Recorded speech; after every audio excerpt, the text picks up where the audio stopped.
Welcome back, people. It is episode 43 of season 5 of the Taxi Squad podcast. It is October 22nd. It is a lovely day. Thank you for joining us once again. We got a fair amount of topics to get into today. Before we do, please like, follow, and subscribe. Maybe share it to a friend or three. All right, we got strange and unusual topics about baseball teams and various baseball teams and people who play for them. We do have some NBA talk. Welcome back to basketball. We got some college football review, some NHL talk, some World Series previews, and the NFL picks. It's the Taxi Squad podcast. Come on, everybody, celebrate. The Taxi Squad is here today. So lose the blues, kick back and relax for now. They talk about sports and stupid stuff. They're probably wrong and it might get rough. So welcome back, it's the Taxi Squad, yeah. Hello, Vince. Welcome back to podcast. It's bad. I am going to talk about hockey this week and NBA players. Did you know that my favorite player is Nikola Jokic? I'm also an electrician. I live in Addison. Okay, what's up, man? You're keeping that? We're keeping that. Okay. Hey, that was incredible. I like to start off today Good impression. with an impression, but I don't have one. No? Why? I don't have. You're the impression guy. I mean, I can do this. You see, I got about that. Yeah, you can't hit Shohei's pitch. See no hope in all. Oh, that's a good one. I could do Michael Jackson only in We Are the World. That's about all I got, dude. It's And if you just believe. Oh God, We Are the World is That's all I got. horrible. What a banger, dude. Get out of here. His face in We Are the World when he does that whole thing is priceless. And then it's like Huey Lewis. Yeah. And then who else? Cindy Lauper. Wow. She ruins it with that shit. And his face is just like, boy, oh boy. Why isn't If there was everybody amazing more, like me? what? He's like, why isn't everybody amazing like me? Like, why is she famous? What are we doing? Okay, before we start talking about sports, Michael Jackson had one of the biggest flexes of all time. And that flex was Eminem dissed him in a song. And instead of retaliating via music, Michael Jackson just went to Sony Records and bought his entire music catalog from his label. That's real? Yeah. Damn. Google it. What a boss. It is the most power move of all time. It's like, oh, that's great. You want to talk shit about me. But now I'm going to go to your label and buy all your shit. Well, I was going to say he's probably just about the only person that could do that in his position. So, yeah. Good for him. I think he's innocent still. Right? So that's where I'm at with it. Or maybe I hope he's innocent. Always Sunny in Philadelphia. What's that little song he had about not diddling kids? Oh, how does that Frank? go? I don't even know. Frank. Yeah, it's in Frank's little beat. Gotta be big. Don't diddle kids. Yeah, don't diddle kids. And he's got the what do you call it? The dead people makeup on. Dead people makeup. Yeah, you know when you go and you die and shit and they put makeup on you? That's just makeup. Okay. Well, he's got that on, but super white. Whatever. It doesn't matter. Let's talk about sports. What are we doing? Should we call Richard? Should we call my brother? No. You know what? He's probably got bigger things to deal with. And hey, what do you call dead people makeup? We actually called my brother one year, or this was last year. This was last year. Vince was just so enamored of what happens to breast implants after you die. Yeah, it's a thought where your body decomposes, but what happens with those? Are you just left with boobs? Yeah. So is it just a skeleton and then two lumps of boob, or does that go with you? I know it gets incinerated when you're cremated, but Well, yeah, happens. but is it like silicone and just skeletons? So there's a what I'm big thinking. titted skeleton. It's sitting probably in a not even casket connected somewhere? though, because it's connected by muscle tissue. So like Don't maybe they once the muscle tissue goes, they they're just fall out? flip-flopping around. That's what I'm thinking. That's just, We don't I have talk a- about just I have a special little sports on this brain. podcast. I have a thing that I want to talk about that has something to do with sports.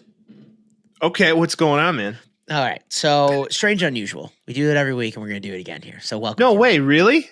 And welcome to. Hey, if it's your first time listening, yes, we do that. Okay. We do that. So if this is your first time, we talk about sports, stupid stuff. So strange and unusual topics. Yeah, let's get to it. Usually- Let's get to it. All right, let's go. What do you know about Buddy Kennedy?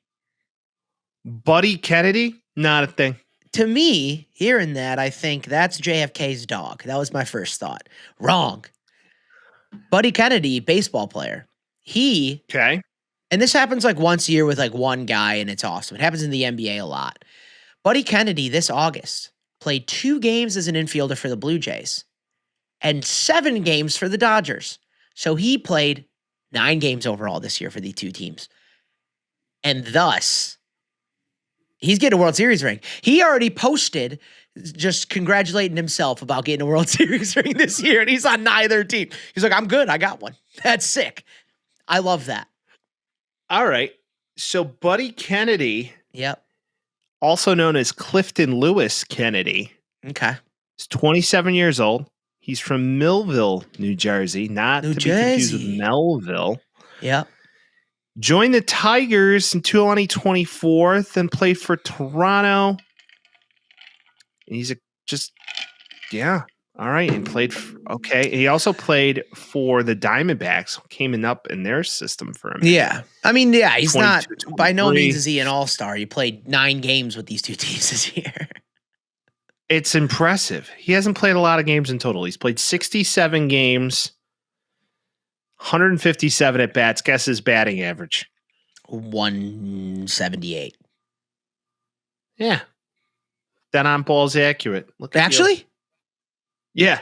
Holy shit. Literally, I can't make Holy this up. shit. If you Oh look my at God. his stat line I swear to on Christ, Baseball I Reference, didn't even look him up. I swear to Christ, his that career is crazy. his career batting average is 178. Wow. 157 at bats, 16 runs, 28 hits, 20 RBIs, 18 base on balls, 44 I have strikeouts. An unfortunate theory. What's your unfortunate theory? I might be Rain Man, dude. Well, if that's the case, what sucks? Because Kmart doesn't exist anymore. So what That's sucks? Baseball Rain Man. Fucking Ross dress for less. where do I go with Ross it? sucks, Ray. Ross, Mike. Ross sucks, Mike. Ross. No, it's just we're gonna get Ross, to it. But, Ross dress for less sucks. I don't want to buy you underwear there ever. Never. but last week I called Miller Moss and coming in and beating Miami, and now I guess his batting average dead on. I mean, just saying. that's college football. I mean, one could say I'm the savant and watch out for Minnesota beating Nebraska, and they put okay. a little You didn't smoking call on number them. 2 in the nation losing to an unranked team. Okay, Well, that is true. Deep I'm not breaths. going to say you were wrong. deep breaths. Listen, if you want to go to the casino and bet on blackjack, fine. I was gonna But- say, do you want to know how confident Like I all the was in that numbers? pick? I didn't even bet it. Okay. So yeah, I was about to say, I didn't. You even don't put- Rain Man. No, You're no, fake, no. man. I'm fake. Yeah, I don't have that certain level of tiz that he's got, unfortunately. But Yeah, I don't know if you want to. You know, that's I not mean, the but only then strange and unusual thing we have, Mike. What's the other strange and unusual thing we You- have? Does it pertain to baseball? It pertains to baseball, surprisingly so. No way. It seems like everybody saw this, but if you didn't, the Mariners lost, and the Blue Jays are going to the World Series. Yeah, it was So- tough, man. Condolences to Seattle, Mike, unfortunately. And Hey, also man, I condolences was to the close. city of Seattle. You were very close. I was- You were super, super close. I was this Yep. fucking close, and I felt so. I felt like Vindicated. what this guy ultimately felt like after this loss. Maybe not this amped. I was still pretty disappointed, but Vince bury Yeah. the lead. By all means. So who is this? Brian Woo's getting interviewed. And This is the interview. Here we go. Oh, that didn't work. Hold on. Unmute. Boom. Is going to be, having gone as further than any other team in franchise history.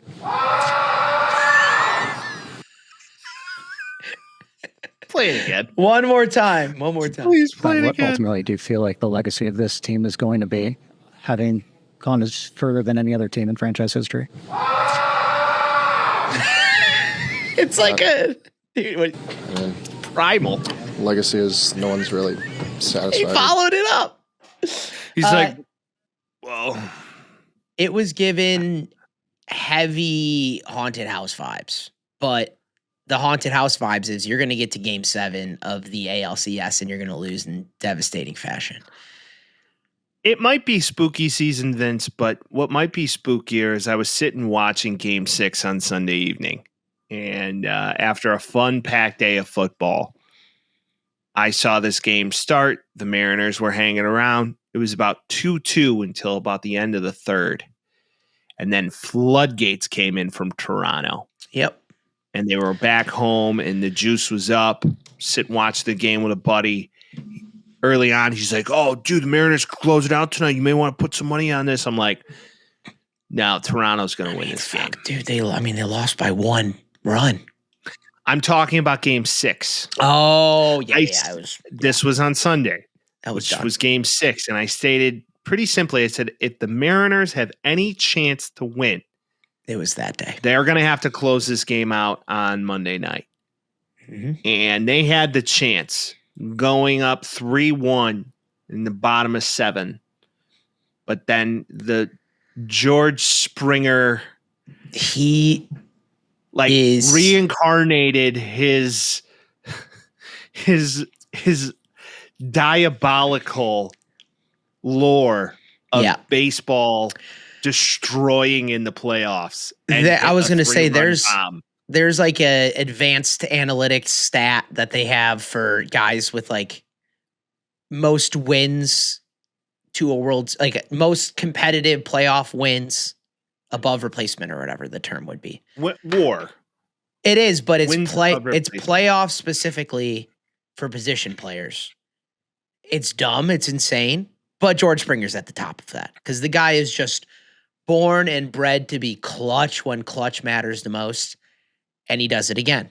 And I said this to you, I think, on the phone the other day, offline, because we talk when we're not recording podcasts. Surprisingly, No, dude, enough. I only talk to you like once a week, dude. I don't even Some get me try lost every with that. try every day.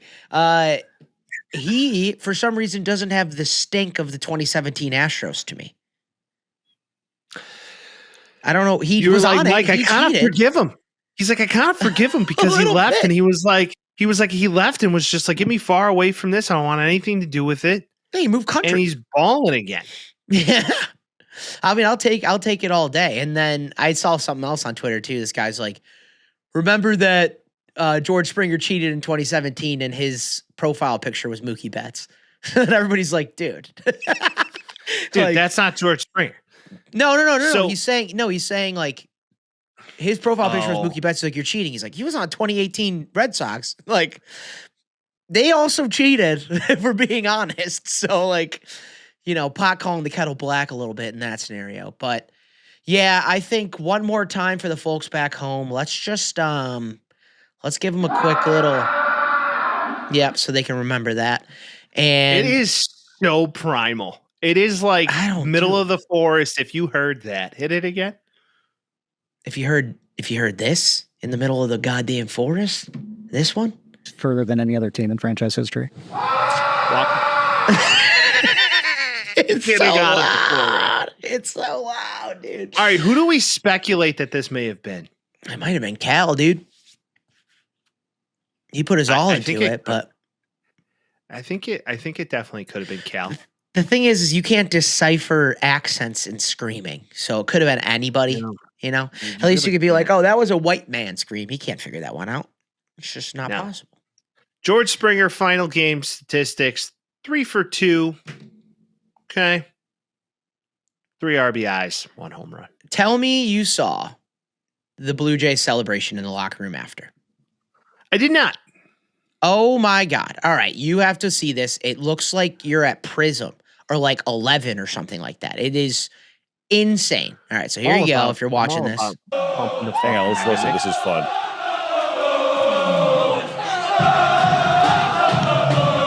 That's their locker room. At the Vegas club. It looks awesome in there. Remember, guy, nobody's 30 years old yet in there. Doesn't it look like a club? Wait, it definitely looks like what did Big Poppy say? Let's see here. Yeah, in there. You're right, Bob. Guy, nobody's 30 years old yet in there. No one's 30 years old yet in there, is what he said. Oh, They're all young people. I thought he said something completely different. Do you think he said Diddy? I heard Diddy. There was a Diddy in there. It's the 30 and the Diddy. Nobody's Diddy around in there. Yes. Like, what? But yeah, no, for those of you not watching the YouTube, just pull up the clip. It looks like they're at a club. They're looking like They got they're at- strobe- dude, they got it's just strobe like lights. Prism, Yeah. maybe fucking sound bar, maybe crescendo, cuz Oh, maybe Club pulling Aqua. out a little fucking crescendo. I think they're in Club Maybe Aqua, a little dude. haunted house, maybe a little spy bar, bro. I always wanted to go to Haunted House more.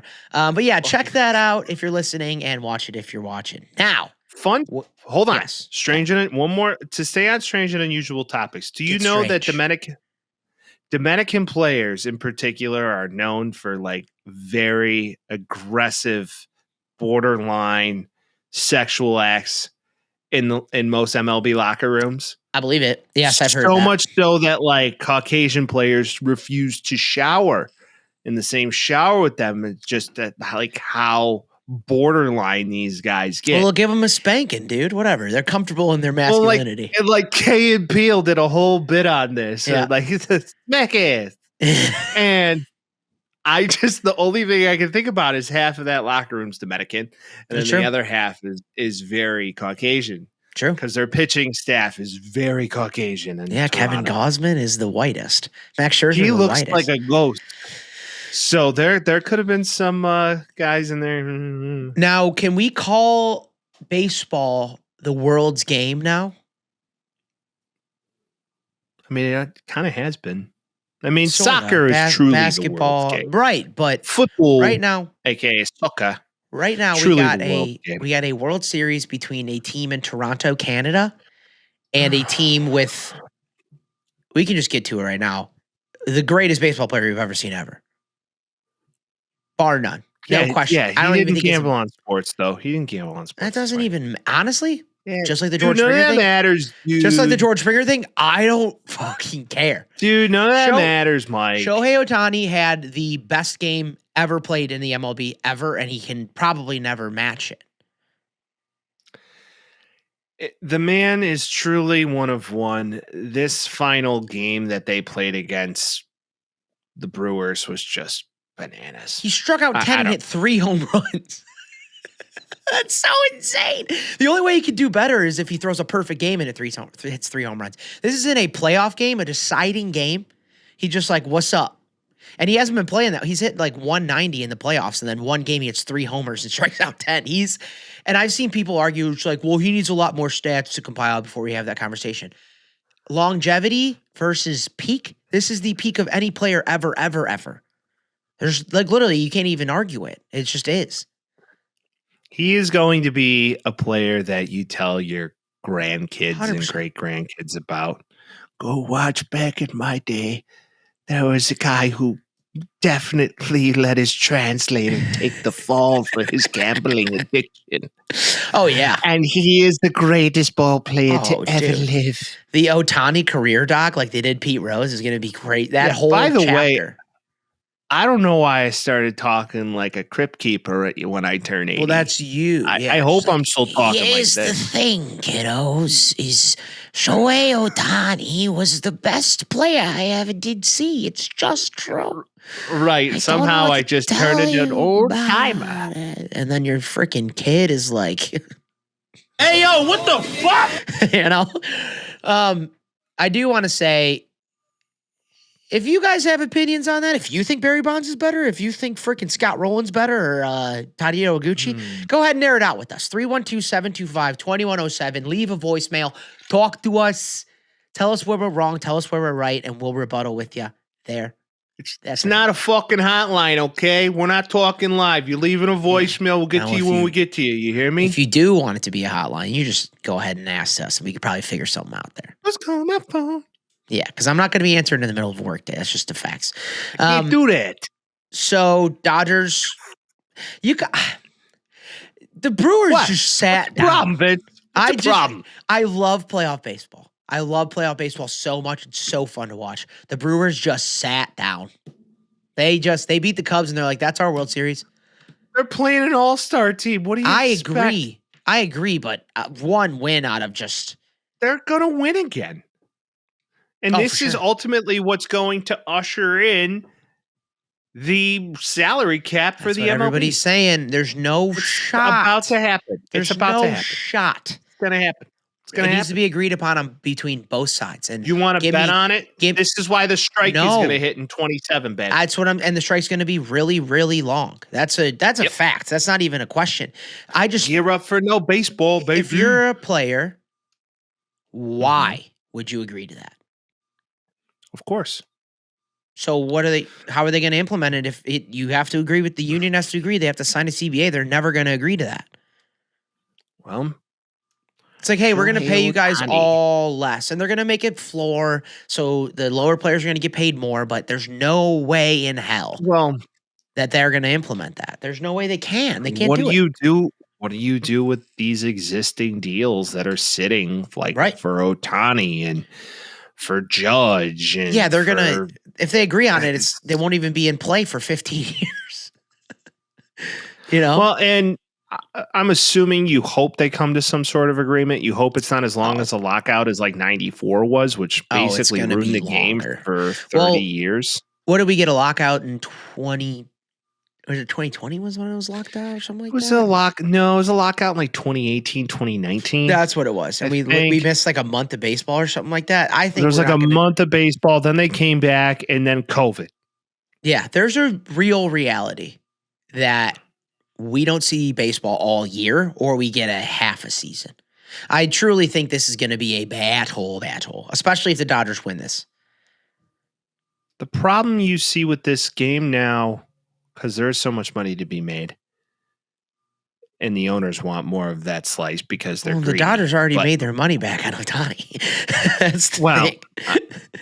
They didn't make $700 million back. Well, I'm Not just saying, already. like, based on yearly, I'm saying, obviously. But they're like, all of the advertising they get just from Japan alone and everybody in LA, like he's already Yeah, he's that's gonna why pay the that Angels contract were off. like, there's no way we're going to be able to pay you all that. Even though it's like, can we keep some of your Japanese catnip sponsors, please? Yeah, and again, Um, that's how bad the fucking Angels are. Is they had Ohtani and Mike Trout, and they couldn't even make the playoffs. They're so bad. What a joke! It's such a joke. Hey, did you dude. see, speaking of baseball, Kurt Suzuki got their manager's job already. I did see that.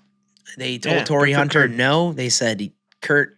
Yeah. Now, good luck in Anaheim. I don't know. Well, how he's you're a gonna do Kurt Suzuki, former catcher, so Yeah. that's kind of Yeah. a good thing for managers. that. But Very often. Yeah. yeah, I don't see a world where they don't go to a strike, and it's gonna Oh, it's gonna be happen. very Yeah. detrimental to the sport because it already is. It's not a young man's game. Kids don't follow sport like the teams themselves, like how They we did follow as kids. players now. Yeah. Oh, Right. Yeah. They follow Ohtani. They follow Judge. They follow Soto. They follow, the big pops. It's not in like major cities you could argue.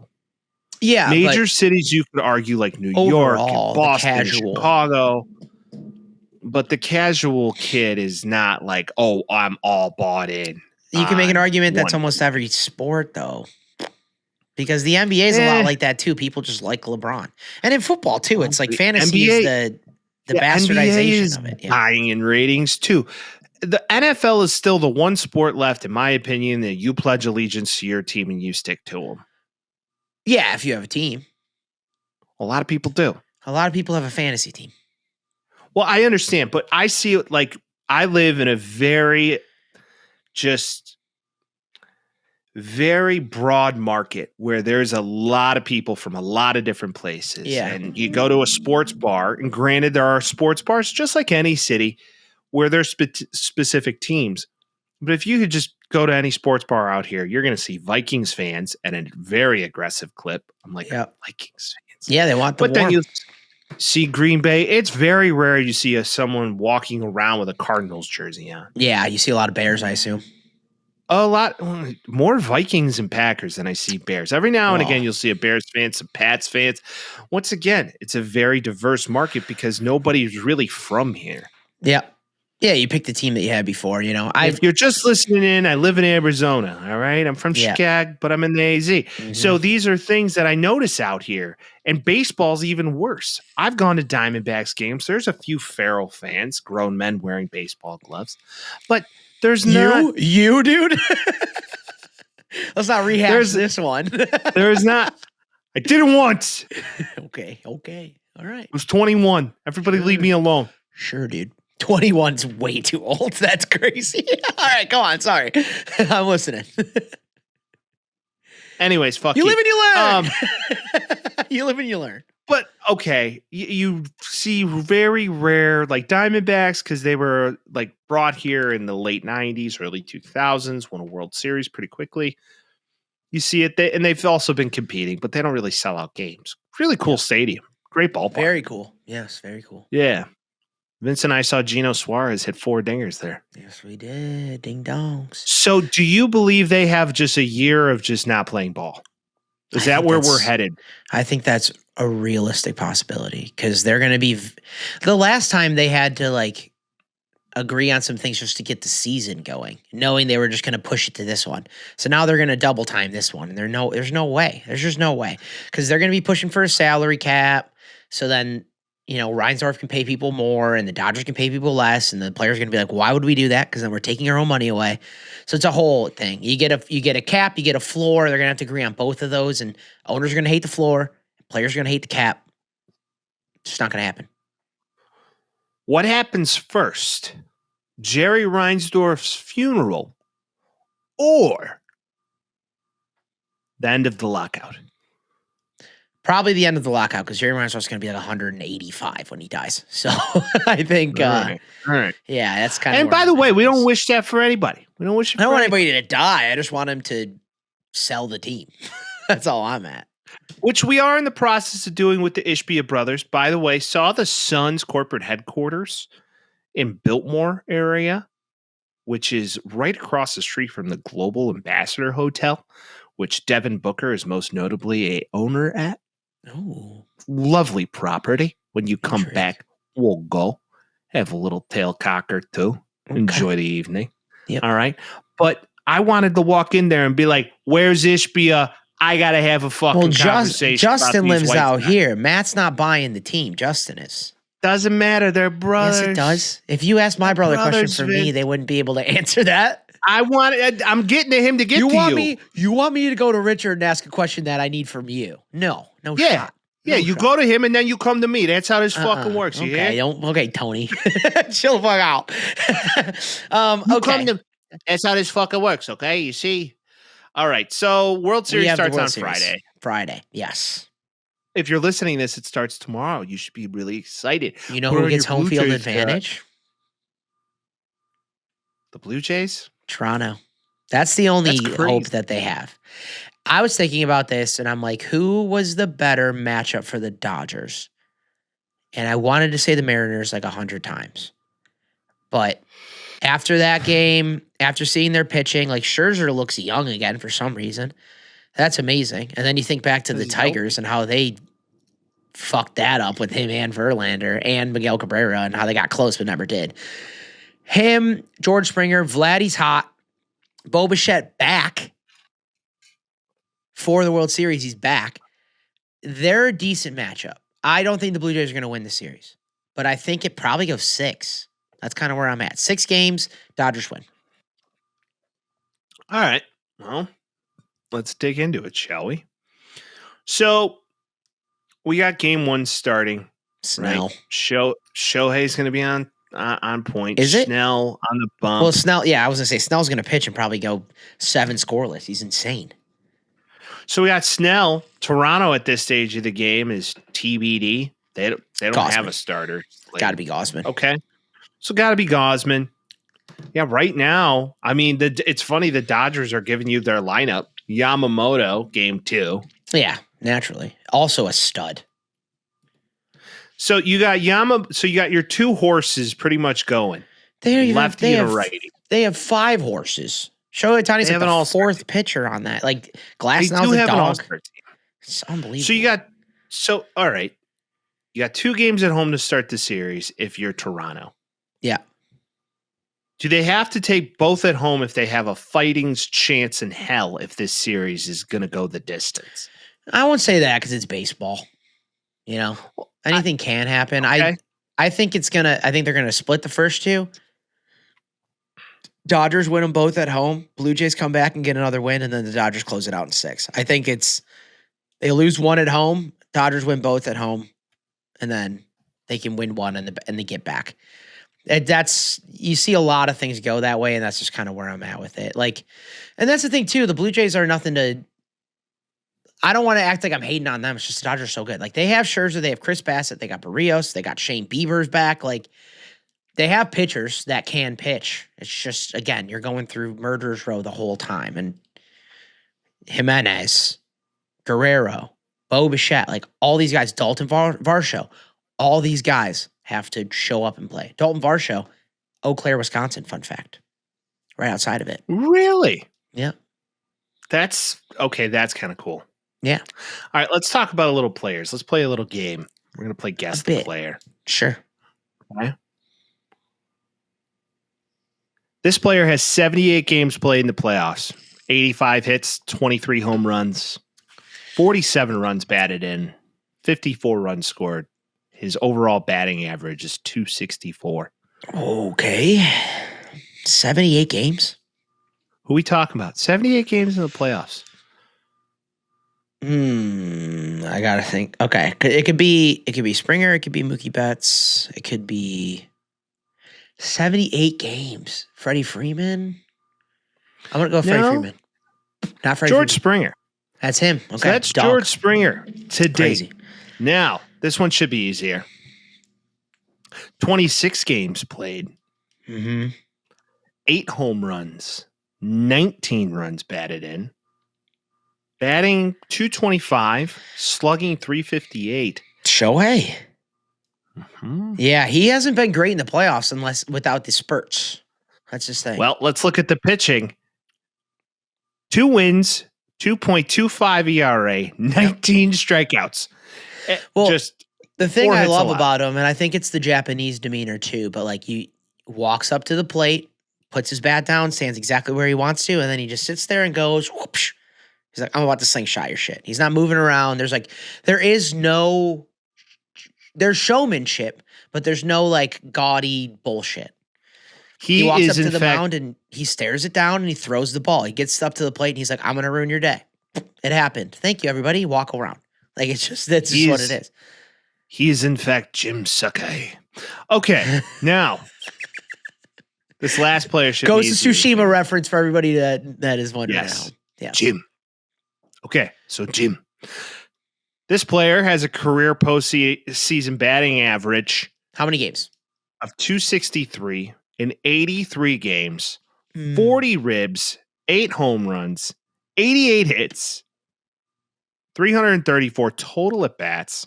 Holy shit. 16 stolen bases, slugging percentage of .419. That's Mookie. Yeah, the stolen bases are the giveaway. So right now you have 2 remarkable talents. And on Freeman and Will Freeman, Smith the has played a staff. million. Like, and you're looking at the Blue Jays and you're like, Vlad has barely been in the playoffs. Bo Bichette's barely been in the playoffs. Varsho's barely been in the playoffs. Really, Alejandro Kirk barely been in the playoffs. Very good player, barely been in the playoffs. You're kind of leaning on George Springer a little bit to give you that bump because the rest of the Dodgers, almost all of them have won a World Series and all their best players have won 2 or more. History would tell you, though, Well, that's also, not always necessarily a bad thing that you Yeah. have a lot of people on that team who are hungry to be in this which you series. don't know. But this is the hunger thing, though. Blake Snell, remember last time he started in a World Series? On Yeah, the it's Tampa pretty Bay good. Rays? It was great. pretty And then good. they pulled him early because they were doing that bullshit pitch count thing the entire year. And it ruined them. Well, So he's like, that's I'm not letting this happen again. I'm getting my World Series. Like, he's gonna come in hungrier than everybody, in my opinion. that's the difference between today's game and the game we grew up with. Throw it till I your like to pull- arm falls off. I like to pull stats, right? Do you? Yep. In the 2005 postseason, name a pitcher that went under 6 innings. Give me one White Sox starter that went under 6 innings throughout the entire series. ALDS all the way to the World Series. I don't think any of them did. In the World Freddie Series Garcia.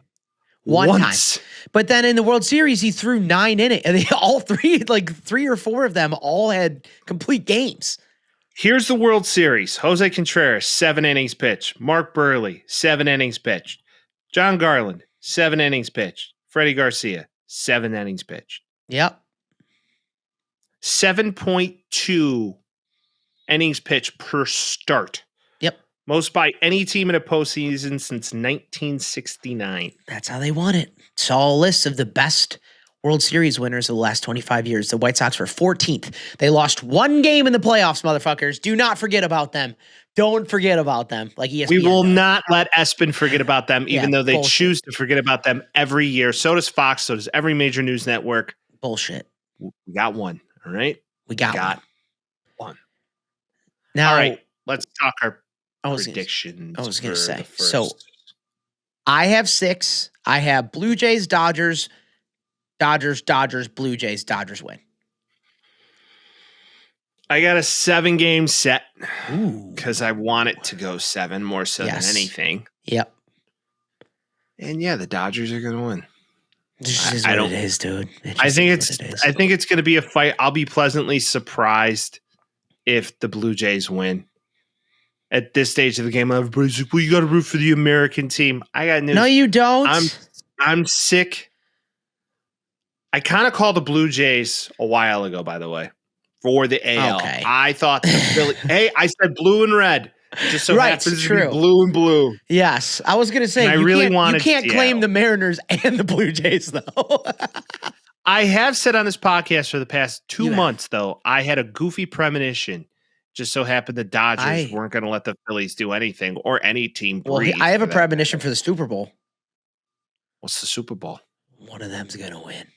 One team's gonna win. Let's see if I'm right. That's how it feels right now, Mike. That's how it feels. A little.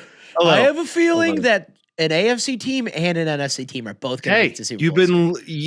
you've been listening long enough to this podcast that I kind of dial the baseball predictions. I said Seattle was going to win the division. That happened. Mhm. I did explain that a blue team would be representing the World Series. Which one did no? Turns out it's the Blue Jays. Broken clock, Mike.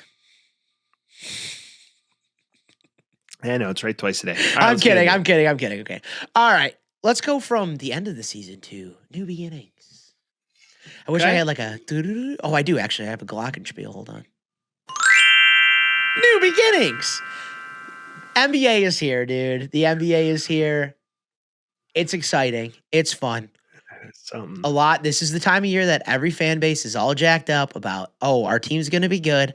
My first prediction off the bat, the Hornets aren't going to make the playoffs. Fun fact. No, you're not.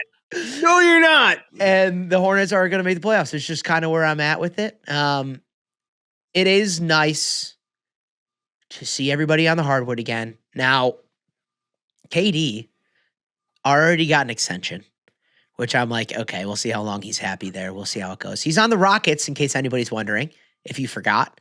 A couple other things. Jason Tatum out. Boston Celtics might be bad this year. East is wide open. I think I talked about all this last week. Mike, you put Houston versus Thunder. And I am wondering why you put that. Because that's who played last night. And how was? Did you watch it? No. Okay. It's No. the No. beginning of the NBA season. So I just thought it was cool to watch all the videos for NBC having basketball again. yeah, you see the interview And of all the players. intro. Yeah, didn't they interview? Didn't like Mike? What's his name? Jordan? He's an Italian list. No, yeah, well, duh. He was But on the it. other Mike. Who, Dante The other DiVincenzo? Mike. No, the other Mike, the reporter guy. What's his name? Been on ESPN forever. Mike Steve Levy. Tirico. Mike Tirico, the Italian guy. Tirico I'm did an Italian. interview. Tirico did an interview with Jordan. It was impressive. Oh yeah. It was. And then they I asked watched the interview. They asked like Chet, they asked Shea, they asked a bunch of people their memories of, and Anthony Edwards, they asked them their memories of NBC basketball, and they're like, wasn't born. And I was like, oh shit. I remember it for a tiny little bit of time, but that's about it too. So this is like, as far as throwbacks, I just think of Jordan, and I think of 98 finals. yeah. I remember basketball. I remember that sound. I remember all of that. It's just again, I was 3 when the Bulls won their last one. That NBA jams. Yeah. Love NBA jams. Sean Kemp was crazy in that game. One horde. Dude. One horde. And what, Jordan wasn't even in it, right? No, he refused to be in it. That it was like him. sucked. It was like Pippen and like BJ Armstrong. Yep. Which is not what That you was want on it. that Bulls team. But yeah, so that's kind of where the NBA is now. I don't know what to expect. I don't know who's going to win what. It feels wide open this year, which is sick. So, really what I'm rooting for is Montas Buzelis. That's where I'm at with it. That's who I'm rooting for this year. Well, you would be appeased to know that the Bulls are winning 56-38 right now in the second quarter at home against the Pistons, which the Pistons were pretty good last year in the East. Yep. And second quarter, second half, they're going to lose it all because that's how the Bulls play, but I'm cool with it. Montas Buzelis, I think if he has a breakout year, I think he could be great next to Dio. So Ayo, Dosumbu. Ayo. There we go. Yep, and Kobe White and all of them. So we'll see how it goes. But my real fascination right now with new seasons, Mike, is on my head right now. And it's the Chicago Blackhawks. Oh God. All right. Most notably, we are not a hockey podcast. But I do like watching good hockey. That's kind of where I'm at with it. And for what it's worth, they're young. They're not going to make the playoffs probably this year, all that stuff. But the Blackhawks look better, especially Connor Bedard, especially Frank Nazar. Early season, they're fast. Bedard has 2 goals, 5 assists, and 7 points early in the season right now. Already going. They interviewed him, and he was like, we're here to win. We're taking heads, and we're here to win. And they're doing it. And also, Spencer Knight, our goalie, best goalie in the league so far. Again, small sample size. But if you're going to have anything, it's growth because the last 2 years has been bad. That's what's up. Okay, question. What's the name of the Utah team? Mammoth. Yeah, what's the name of the Seattle team? Isn't it like a C? Kraken? Yeah, there you go. We're getting there. See, I remember the names, but that's the problem here. I'm just like, okay, the Mammoth we had a full blown conversation about. Yeah, because it's not the Mammoth. It's one Mammoth. It's just a big ass. Just mammoth. one Mammoth. It's a big ass Mammoth. They were originally the Utah Hockey Club, which I thought was cool. Most notably, the Phoenix Coyotes, which was also pretty cool. But then they moved it. No one cared about hockey. They couldn't get funding. Yeah, it wasn't. Do you know the land they were going to have slated for the Phoenix hockey team, aka the Coyotes? They said you can't get water here, so you can't build here. They're like, well, you allowed us the funding to buy the land, so you're not going to give us water? They're like, nah. Well, so you want to know what they did instead? Move to Utah. No. The city of Scottsdale sold the land to the Arizona fucking Cardinals as a practice facility. Cool. It's a dick move. Yeah. They didn't want hockey here for whatever reason, and I don't It's too warm. It's too warm, man. I guess. I just thought it's like I'll be fair with this. Like, if there's a team in Salt Lake, it makes more sense for it to be a hockey team than a basketball team. That's kind of where my head's at. Like, yeah, that makes sense to have a hockey team there. I have an old friend alert here, Mike. Okay. Do you know what team Jonathan Taves plays for? He's back. I remember seeing this all over the place last year at the end of the hockey season because, fun fact, I actually do watch playoff hockey because it's great. Just the most exciting thing you can watch in sports at that time. He's back. Isn't he on the Winnipeg Jets? He is. Because he grew up in Winnipeg. Yeah. Hometown hero. I hope he does well. Listen, growing up in Chicagoland, it was difficult not to pay attention. I never faked it and was like, I'm going to the parade. I went. I was trying to grow, but I was like, I went, but I was like, dude, the thing is I probably watch more hockey than a quarter of the people there. So, well, and listen, half the time you're going to some of those things. Especially if you're a younger single dude. I was 17 and I was completely sober. Oh yeah, he was totally sober the whole time. Yeah, I was just walking around with my big jug of Arizona iced tea with nothing else in it. There was nothing in that. Yeah, the city was a party for a long time with all this stuff, and every girl in the entire city trying to get with one of these guys. I love hockey. Yeah, no kidding. I love hockey. But Taves did net his first goal, so welcome back, Jonathan Taves. Let's get a nice little.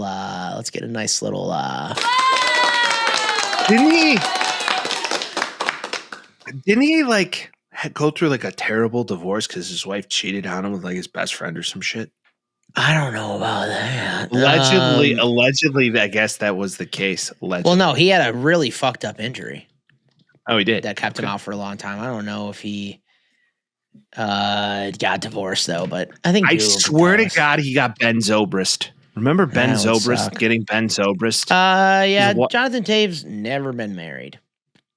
Oh, okay. He did break up with his longtime girlfriend, but that's about as far as it went. So that could be the case. Hey, but who knows? Hey, you want to sound smarter? Sure. Let's talk about football. Yeah. Yeah. I think it's time. All right. College football happened over the weekend and talk about was it, predicting Mike? the future. How was it for you, Mike? It was fantastic. How was it for you, Mike? Vince. Yeah, bitch. First and foremost, fuck you. All right. Woo! I would like to say that. All right. Bury it. It's just that my USC Trojans went to South Bend on a rainy, shitty night of Indiana.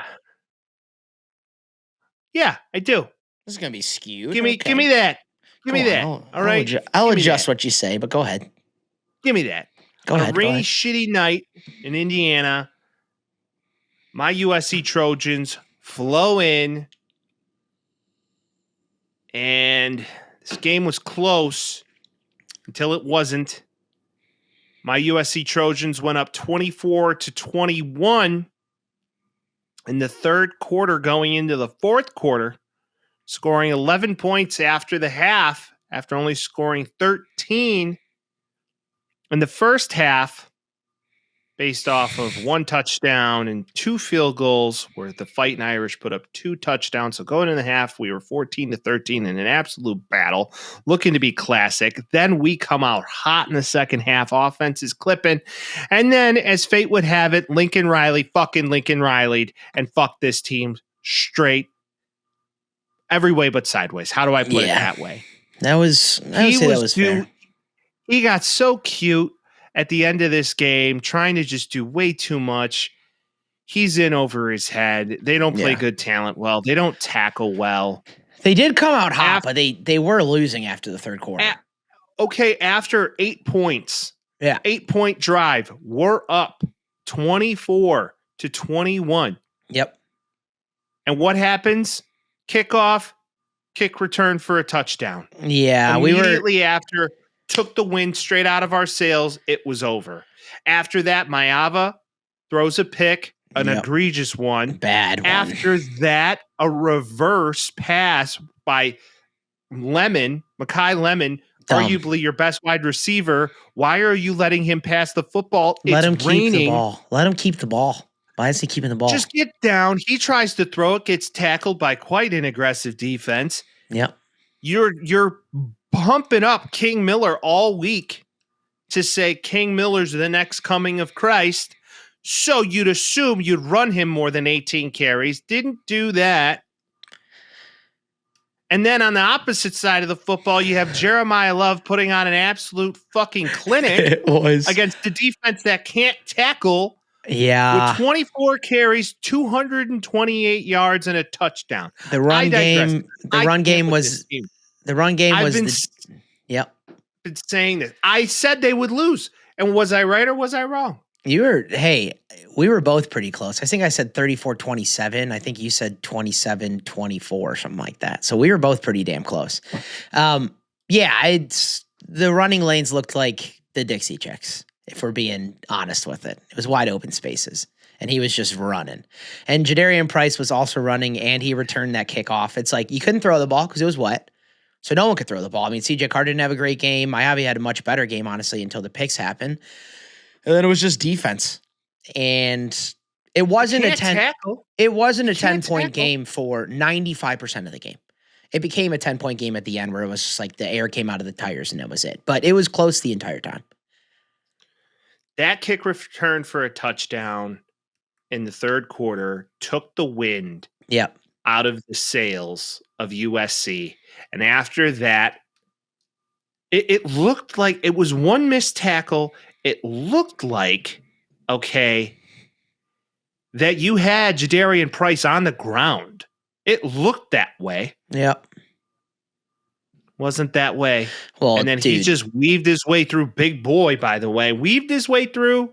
Gone. He's fast. 87 yards. Sneaky fast. Yeah, I mean, it's almost impossible to not say that it's the best backfield combination in college football because they're both insane. And like, they're both going to be underrated draft picks. They'll go somewhere and ball. For sure. No, I think Jeremiah Love's probably going to be a first rounder this year. Not in the top 15, but I think he might go like 24, 25, 26 in that area. Perfect example of running backs not being needed to be drafted high. Think about it. There's a lot of them, but you can go both ways with it because Jahmyr Gibbs is probably the best running back in the league. Well, yeah, that's a different story. I'm just talking about serviceable. Yeah, Kyle Minogue guy right now. Yeah, he looks good. So does the other yin to the yang. Yeah, that's true. All right, no more Bears talk. We're talking. Yeah, I could talk for a day on this game. I know. It was bad. From my perspective, it was very good. Not great, but very good. This was the win that Notre Dame needed. If they lost it, playoff chances over dead in the water. So they got the win. They need to win out for the rest of the year. All of that is true. I think more than anything, though, it's you needed a Jeremiah Love coming out game because he hasn't been amazing as everybody expected at the beginning of the year. He's not going to stack up 228 every week. That's Ashton Genty. But if you're going to run this team the way that you should, you got to run the ball like that and you got to play good defense. And I think the Trojans have an amazing offense. That's been the case all year. So if you can do this to a team with a really good offense, gives me more hope going into the future here. I have no hope. Yeah, I believe that. Lincoln Riley is going to finish this year, looking at our calendar. It's going to be a gauntlet here coming up shortly. You're going to have some big games. Nebraska is going to be pissed at home after you play Notre Dame and lose pretty poorly. Nebraska, and this game's about to be a track meet, by the way. Bet the over. Northwestern, okay. Iowa, going to be a defensive nightmare for us. And then you got Oregon and UCLA. And UCLA, by the way, is undefeated since the change of hand. And Jordan Mailata somehow, no, not Jaden Mailata. What's his name who transferred from Tennessee? Nico Maliava. Nico Maliava looks like he figured it out pretty quick in that young OC that they made head coach. Something has changed within me. Well, this team, man, it's just, when do you just say, all right, get Lincoln out of here and bring Lane back? Lane's not going to USC. Lane's going to Florida. But if you fire Lincoln and you go back to Lane with your tail between your legs and say, we're sorry. Yeah. Fix it. We left you on a tarmac in the middle of nowhere. Ole Miss is putting together an offer right now, knowing that Florida's interested in them. I also think if I'm taking a Big Ten job, I'm probably going to the Penn State Nittany Lions over the USC Trojans right now. Personally. Did you see, by the way, that Nick Saban live on television called out Penn State for being very untruthful to Franklin? While Franklin just sat and just gave a whole... I was going to say he was on that show too. That was kind of a genius PR move on Franklin's part. Oh, brilliant, actually. Did we talk about how we were right in a really back-ended way last week? I don't know if it happened last week or not. We usually talk about how the fact that we're right. I 100%. But that let's happens go on. But I'm just saying, like, we said that Billy Napier got fired last year. You're never wrong. You're just early to the punch. That's all We're really early on the bus of things happening, and Billy Napier got fired. We announced it last year as it was factual information. Yeah. Right around the same time of year, by the way. I think it was week 6. Probably. But hey, Billy Napier got fired. Go figure. On a win, by the way. Right off a win, they got rid of him. I would like to... again, tell you when I was right, because we talked about it a little bit, but Louisville and Miller Moss beat Miami. After last week's conversation, had very little to do with it, by the way. He was on the team. And, I mean, fucking 248 and 2 tutties isn't bad.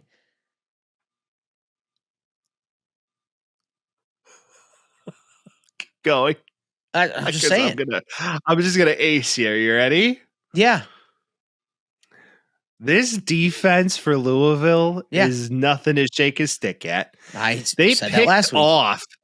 They picked off Carson Beck 4 times. He had a poopy game. He had a very poopy game. He looked like horrible dog doo-doo. They allowed a total of 15 first downs in total on the game. Their third down efficiency, they were 5 of 12. Okay. 3 punts. I mean, it's just bad. Just bad. Well, when you have a dual threat quarterback like that, Miller Moss is running the ball in. No, it's definitely not him. But it did feel like a letdown spot. For sure. It felt like a letdown spot last week. Louisville plays Miami hard every time. They get up, regardless of who's playing for the team, they get up for ranked games. And they always play them close. And they did it again. And now they're 5-1 and they're ranked. So, they're, again, coming up to the wire here where they're probably not going to make a playoff, but they're going to make a push regardless. I think for Miami, this is okay. It happened. It happens to every team.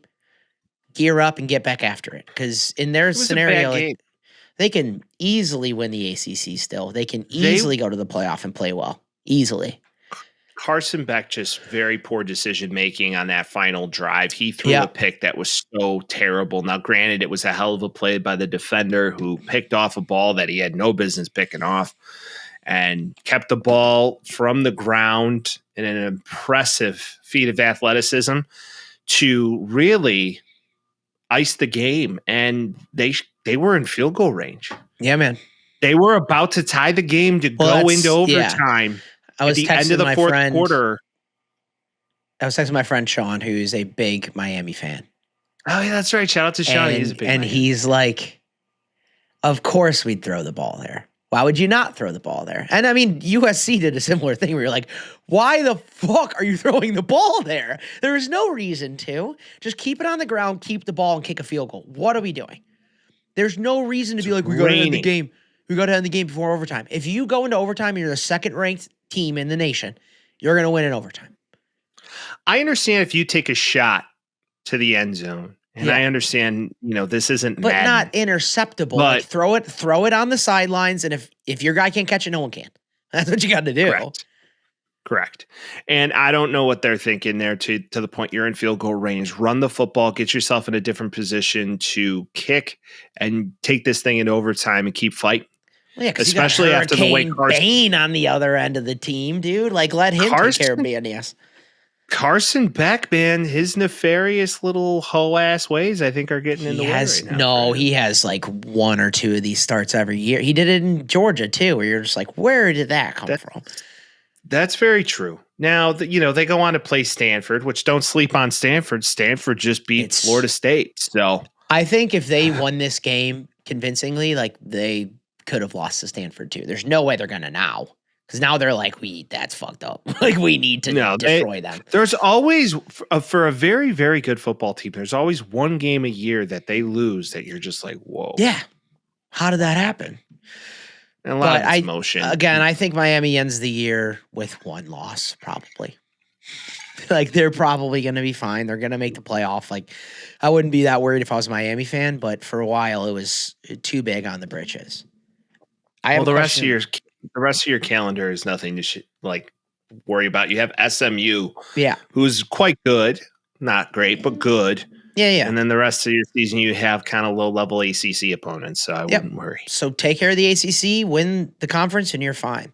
If we're talking big for britches, do you think it's valid for Indiana fans to believe that their team this year is way more real than they were last year?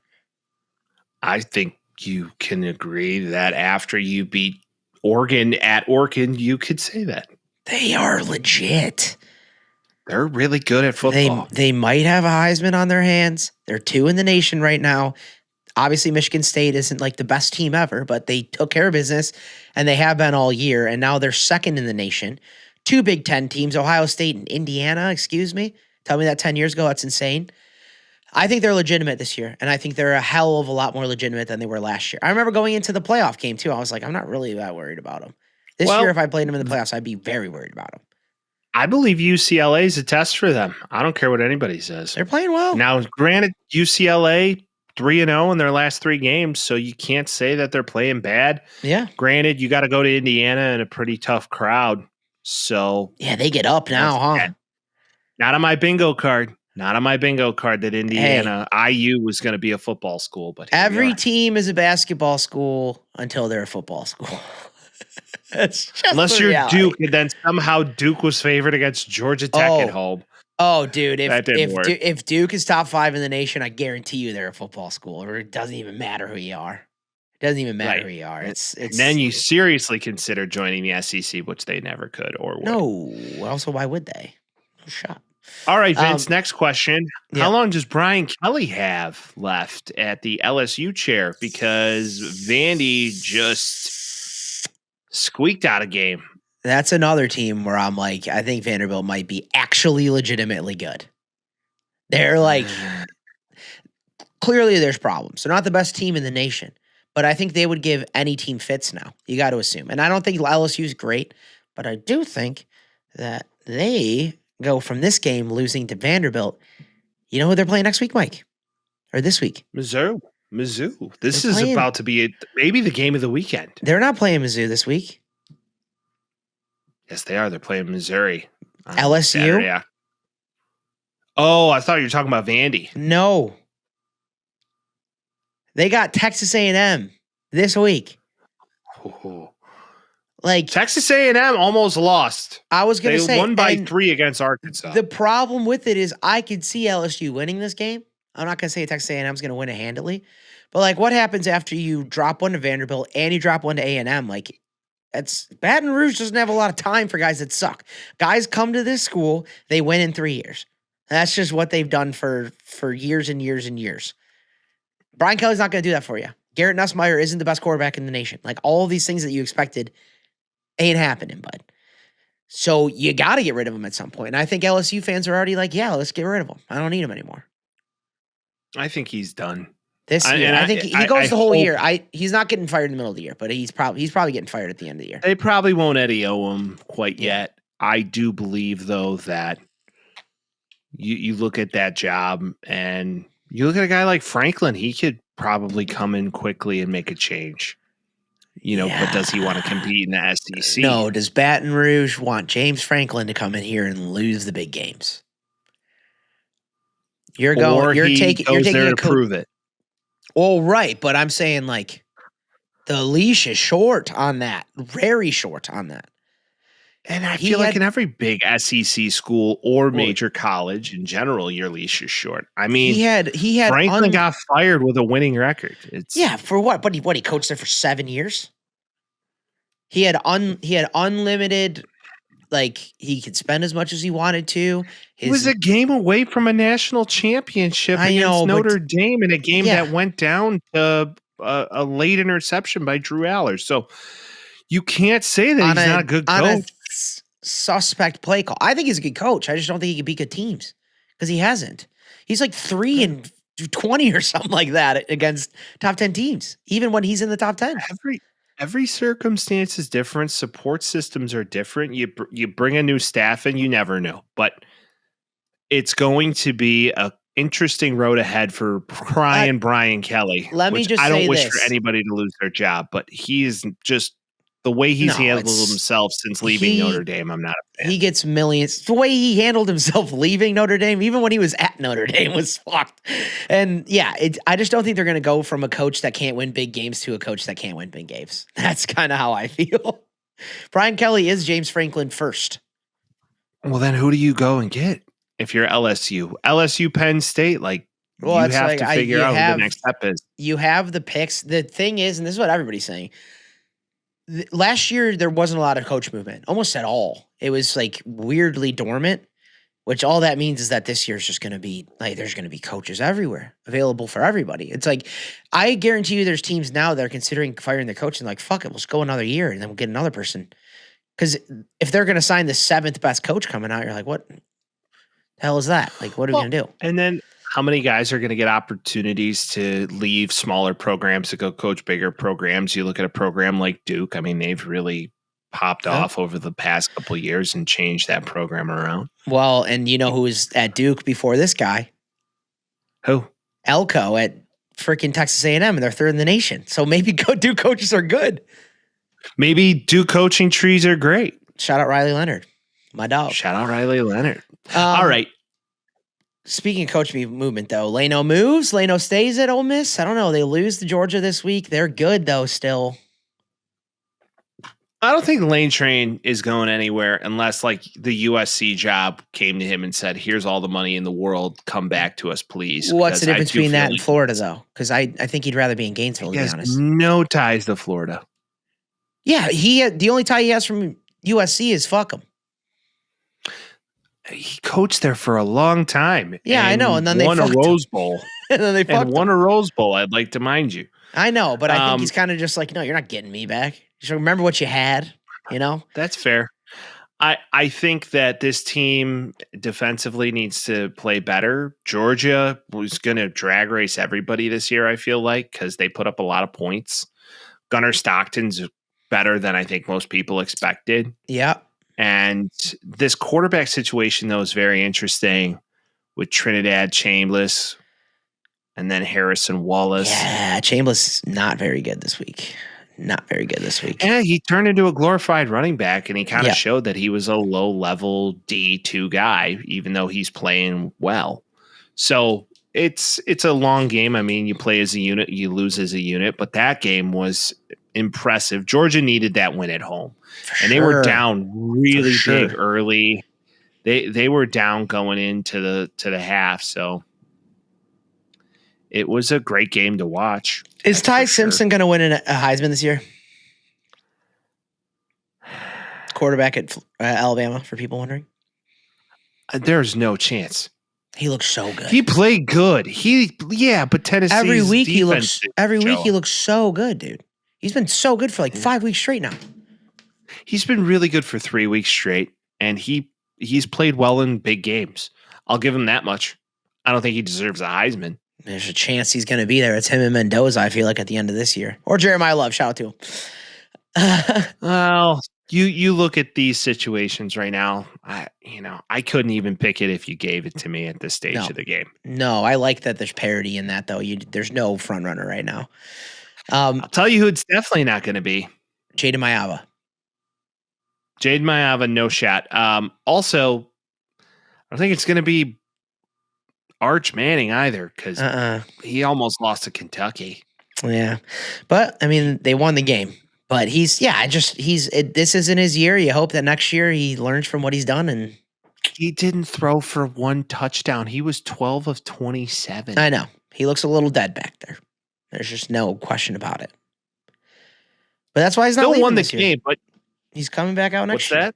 That's why he's not leaving this year. That's why he's going to come back next year. He needs to.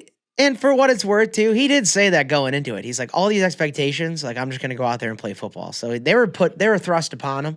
Comes with the name. But, you got to go out there, and if you're going to be a starting quarterback in Texas, you better play well. Should we move on to next week's games? What we like, what we don't? Because now we got, like, Georgia Tech 7. Hold on. Oklahoma. Okay. We really got to talk about this Texas Tech Arizona State game. Oh, yeah. Fun. ASU went in to the fourth quarter, being down a touchdown, came back and won by 4 points. It was so impressive to watch this final drive. It was impressive. Yeah. Sam Leavitt, he's got that dog in him. That's all I'll say. Because that Texas Tech team was really, really good. Spent more money in NIL this past offseason than anybody, and they pulled that game out and willed that game out. It was popping here in good old Tempe, Arizona. You know who's getting a new job next year? Who? Kenny Dillingham, head coach of Arizona State. He is probably top of the list for a lot of guys. Like, I could see him at LSU. I could see him at Florida. Like, last year they were good. They were in the playoff last year, if I'm not mistaken. Scadaboo was running. Scadaboo, they played Texas. Yeah. They lose their best player. They come back. They're still ranked this year. Like, it's Arizona State. We're not talking about a blue blood by any means. He's going to be a Big Ten coach or an SEC coach next year. I would bet the house on it. I wouldn't say that's quite off. Also, BYU won the Battle of Utah. Yeah. Okay. Yeah, let's get after some of our fun picks for the week, Vince. We got a pretty small, I mean, it's not a loaded calendar, but it's a nice calendar. You got Ole Miss and Oklahoma in the early window. Yep. Mizzou, Vanderbilt. So that's good. Yeah. Yeah, it's a little poopy. It's a little poopy. It's a scotch of a sleepy weekend. Yeah. And then you got the night game to really round out LSU, Texas A&M. I like that game. I think it could get out of hand quickly. No, definitely not. My problem is that the last 2 weeks I've gotten close and or been correct about an upset, and I don't really see one on this entire board that I could see happening. There's just like, it's not. Maybe Kentucky beats Tennessee. Maybe Kentucky beats Tennessee. I have one. All right, give me one. It's not Wisconsin, Oregon. That's for sure. No, I think Mississippi State could beat Texas at home. Spicy. I think that could happen for sure. You got a much improved Mississippi State and a highly overrated Texas program. There's definitely a little smoke there. I don't think that's going to happen, but I like where your head's at. I also could see Washington beating Illinois at home after getting in a pretty big dogfight against Michigan at Michigan, even though Michigan willed their way. Yeah, I think Illinois losing in such depressing fashion to Indiana earlier in the year, like I feel like they got the picture on the wall every time they go out and they're like, we have to beat this team. I think they can. Like, Luke Altmaier's a real quarterback. There's no question about it. They looked so bad against Indiana. They played so well since then. And never underestimate a rivalry game. Michigan State at Michigan State. I mean, that could be a. Yeah, Michigan's not very good. No, how they're ranked 25th, I think, is pretty bad. I think it's kind of insane. I hope they beat Ohio State this year. I see no way of that happening. Okay. Ohio State's just easily the best team in the country. There's just no question about it, right? They're quite good right now. And Sane's good, like true freshman coming in. He's good. Defense is good. He's playing with the best defense in the country. I agree, and insane wide receivers. But you play with what you got, and he's playing his ass off. You know what his completion percentage is right now? A lot, probably 80%. He's throwing 80% completion, and I know he's throwing it to perennial Pro Bowlers. But 80% is insane at a clip in college. Like, holy shit. Yeah, but when your only job is to just run the football, take care of the football, go with the open guy, don't push the limit. I Yeah. mean, I would love to know his average completion That's what I'm and saying. yardage. Oh, It's not a complete. lot. Oh, like, well, it's probably yak too. But again, like, I can't really fault the guy for that. No. He's successful and living on a fucking beach somewhere for sure. That's what his life is right now. But he's taking advantage of it. He's still making money over there. Like he's not a detriment. Will Howard was a bit of a detriment to Ohio State for some times last year. And I don't see Drew Sayan doing the same thing. Here's another fun one. Memphis at home. Yeah. Memphis hasn't lost at home in 2 years. Yeah, they're good, man. It's weird. And they're playing South Florida. South Florida ranked 18th, by the way, which is impressive in itself. It's because of the beginning of the year. Remember how good they were for a couple of weeks there? Very good. As I look across the board, there are some potential upsets here. This week is a little sleepy. Vince, who do your Domers play? The Hanley School for the Blind. Who do they play this week? I'm trying to just remember. I completely forgot, Mike. I'm not even gonna lie. Come on, Vince. I'm sorry. I'm a fake fan. Boston College. Oh, Yeah. okay. Yeah. Watch. That's the game you lose. I would die. No, that or Navy. I would. Next week piss though. They don't have a myself. game this week. That's why. Oh, okay. It's on November 1st. Yeah, that's why I didn't know. Okay, good. Oh, so you guys got a little time away here. Fine with me. All day, baby. Here's my upset that probably won't happen, but could happen. Okay, let's go with Vince's upset that probably won't happen, but could. Gamecocks at home against Alabama. Oh, Tough. Not going to bet on it. Not going to bet on it, but at home in Columbia, South Carolina's got a little frisky business. They're not great. Little frisky business. I could see it happening. I don't think it's going to happen, but I could see it happening. okay. Another game, I know I've kind of thrown a few out there, but this is always something to pay attention to. Iowa State at home with Rocco Becht and all the things. BYU coming in ranked 11th, feeling high after winning Utah, drinking all the grape juice. It could be a thing. I mean, BYU's very disciplined, but I could see Iowa State potentially pulling something out. Yeah.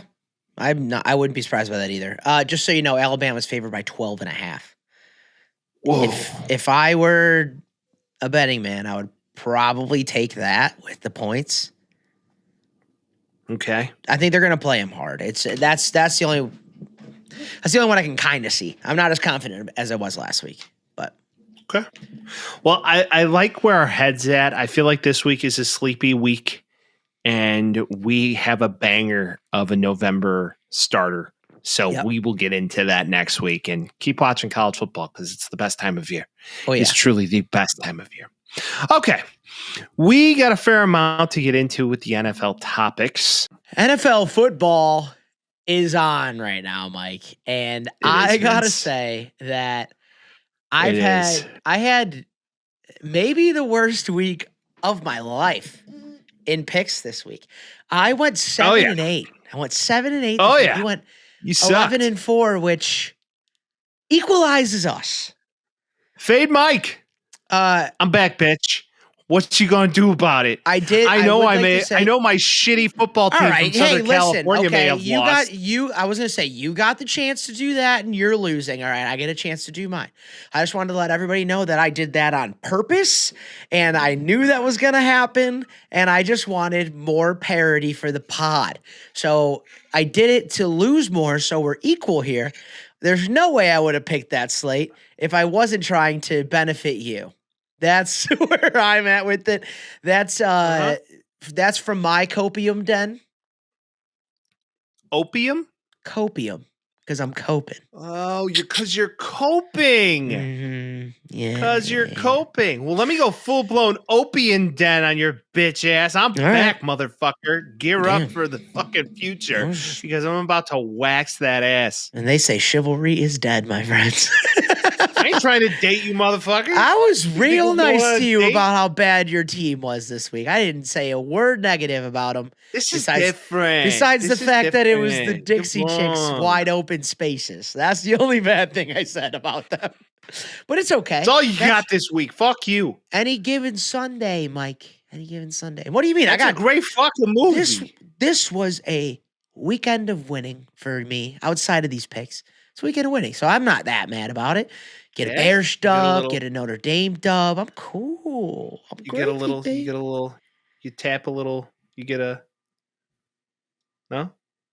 I don't know what you're referring to. Are you talking about female companionship? Yeah. You know, I don't kiss and tell. Respectfully. Look at he did. Look at he did. Look at him. Look at him. If you're watching on the podcast, he's grinning like a little shit. We're all right. We're all right. He's doing all right. Listen, man, I'm 30. I can do what I want. Back off. I'm a grown man, Mike. I'm 30. I have my own place. Some things happen, and some things happen, and that's just. Hey, man. Parts fit, babe. Let's talk about some football, shall we? How was this past week for you, Vince? Didn't go too well. It wasn't good when the picks. But it was like, this was a precarious week, Mike. There wasn't a lot of tight ball games, but there was a lot of upsets. To start the weekend, there was. To start the football weekend, there was a tight one.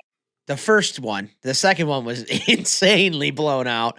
Let's talk about that. Bengals Steelers, Joe Flacco. Well, Flack? He did an interview. So Joe Flacco was like, I'm just going to take my time here and throw every single ball to Jamar Chase. And the other 5, I'm going to throw perfectly to T. Higgins. That's just what he did the whole time. It was just like, oh, yeah, I have the best wide receiver in the league on my team. Or the second, depending on how you feel. I'm just going to throw to him a bunch. It works. It's fascinating. Who would have thunk? Who would have thunk? Just throw it to the best player of the team. Let him do it. Well, and the Steelers defense did not show up for this game. Yeah, they're back to the beginning of the year again. They're right back to it. This game was one of these scenarios where you look at it and you're just like, is this 2014 all over again? What world am I living in that Aaron Rodgers and Joe Flacco are battling on a Thursday night? For an interdivision rivalry. It was bananas. I was at the bar on Thursday. Went to a bar? I went to a bar. My sister was there too with me. And she doesn't watch a lot of sports, but she stays connected because all of us watch a lot of sports. And she was sitting there and she's like, Aaron Rodgers? And I'm like, yeah. She's like, how old is he? I'm like, they both are. It was the battle of the old men, and it was so fun. And like, Rodgers threw some picks for sure, but there are inklings of him on the Steelers that I didn't feel on the Jets, where he can make plays that he used to, but just not to the same clip. And Joe Flacco is a lot more of a check down game manager, get the ball to the guy and let him take care of business. It was defense. It was the defense that was the issue. And like the Bengals defense wasn't great either, but you can't give up 17 points in a quarter and then back to 3 in the third and then 13 points in the fourth. That's how you lose a game. Well, not only that, but just the running games were working in every way possible. Chase Brown running his face off all night. Yep. Jamar he needs Chase to get in the end zone, man. Jamar Chase stat line. This is beyond insane. 16 receptions, 161 yards, and a touchdown. Yeah. Banana. Just crazy. Just crazy. That being like, you see Tomlin in his interview about Joe Flacco? I did not. Oh, he threw some shade at Cleveland. Really? What did he say? He was like, so you trade your starting quarterback that you started the year with to interdivision. Like, why would you do that if you believed in him as your number one quarterback this year? Why would you trade your number one quarterback interdivision? And I think he was more just like, fucking Flacco again. Like, I have to do it against Flacco. I think Flacco's got a little bit of Tomlin's number, a tiny little bit. He may have the number, but you got to remember, he doesn't know the offense in Cincinnati. He does a lot better this week than he did week 2 1. weeks ago. And he's playing really well. I mean, his QBR is through the roof right now. He's dogging. Well, that's what he said in his interview too. He was just like, I just hoped they liked me. He was talking about the receivers. He's like, I know they're really good. Like, I was just trying to get them the ball so they would like me. Like, this grizzled veteran is like, get them the ball. That's how it works. That's how that entire offense works, is through their wideouts and through their running back. Like, their offensive line isn't great. We know that. Their defense sucks. We know that. Get the ball to the good players and let them play. Easy. Yeah, and that run game, I think they were pushing people around a little bit. I think the Steelers did not hit the mark defensively. The front line is just not as good as it's been. Just isn't as good as it's been. Yeah, TJ got paid. He doesn't look to be it right now. He's a little, like he's probably the bright spot, but it's not the brightest star in the world. You know, the Steelers are going to do exactly what you expect them to. They're probably going to win 9 or 10 games and they'll get a wild card. I feel that so deeply about them. TJ Watt didn't even record a tackle. Yeah. So that's about to be a problem when that's the case. And Joey Porter Jr. is not his dad. Nope. I don't know any other way to put this. No, he's not. I mean, it doesn't help that Aaron Rodgers did commit 2 interceptions. Yeah, but he also, 4 tutties, 249 for a 41-year-old. Like, that's about as max as you're going to get, bud. Hey, Flacco's the same age. He threw for 3. I'm with you. Something about Flacco. Something about Joe Flacco. Like Lamar, but something about Flacco, I just trust. You can give Rodgers the benefit of the doubt because his favorite target this week was Pat Freiermuth. It wasn't Jamar Chase. So, if he had Jamar Chase, it might be a different story. Well, granted, he does have DK Metcalf. It's not like he has nobody to throw the football to. So, I just looked at it like the tight ends were getting fed. DK is not Jamar Chase, though. DK is straight downfield, run as fast as he can. He's not get the ball in the backfield and make something happen, Nobody is Jamar Chase. No. Let's put it that way. Definitely. All right. Bengals win 33-31. None of us picked that one. No. Now, what the hell we were thinking about this one, I have no idea. You want to know what we were thinking, Mike? I'll tell you exactly what we were thinking. We were with Cheek in spirit? That... And also, Jaguars at home. And also, the Rams flew to England on Saturday. They were in Raljan, Maryland, I believe, for the entire week. Flew to England from the East Coast. And, late travel schedule. You're like, okay, they're probably not going to play that well off the bat. The time change is going to change them. The Jaguars know what it's like to play out there. They're going to be fine. Right off the bat, see ya. I woke up and I'm like, oh, it's already started. I'm like, oh, it's already over. It was over before it started. It was just over. Devontae Adams, I said I would like to see him get in the end zone. He did it 3 times. Yeah, you called that shit right nail on. They had no answer for him. Travis Hunter got his first touchdown. I think that's cool, and I think you're going to see more of that because Brian Robinson is injured and on the IR. Also, he's been having a weird year, man. Well, it was the return of Devontae this game. Oh, I was going to say the return to Jimmy Garoppolo. Yeah, I think they just threw Garoppolo in and be like, hey, you want some? We don't need him in anymore. Yeah, give some eye candy to the beautiful British people. I mean, the Jaguars threw 5 touchdowns. Just insanity. 5 touchdowns on, mind you, 182 yards. He barely threw. Every time he threw the ball, it was in a touchdown, and it was from the 20. It was barely anything the whole time. It's I don't know. It's the Jaguars are forever, and I think all year going to be the most confusing team in the NFL. Are they good? Are they not? They have good players, but do they play well? Trevor Lawrence didn't look horrible, but didn't look good. I just, I have another thought about the most confusing team in the NFL, and we'll get into that. But of course, the Jaguars do lose 35-7. Jesus. Now, the Eagles came into Minnesota, and Jalen Hurts figured out, hey, I have really good weapons, and I can throw the football to them, and they'll do good things for me. And there's this guy on the field by the name of A.J. Brown that's also very fucking good at playing football, and I can throw him the football, and good things will usually happen when I do. And 2 touchdowns. I think Devonta Smith is top 10 in receiving this year, too. So I think that's probably what's driving A.J. Brown nuts. Jalen Hurts does this. He will always have, he played an elite top-of-the-line quarterback this week against the Vikings. Against a good defense, mind you. And then he'll play 2 more games and throw 85 yards. And then he'll play another one. He'll go to the Super Bowl and be the best quarterback we've ever seen in a Super Bowl. He'll throw the ball perfectly right in the hands all the time, and then the next week it'll change. It's so weird. It's so like back and forth. What are you expecting? But the Eagles win games. Obviously, they didn't last week, but the Eagles win games. I think they're going to be fine, man. I think the Eagles are going to be just fine. And I don't know if you saw this, but Jonathan Abraham said he is coming out of retirement. I did see that was wild. Wild. He's like, "Oh, you guys need help, and I feel like I want to play and make money again. Yeah, I'll come. I'll do that." I have a question for you.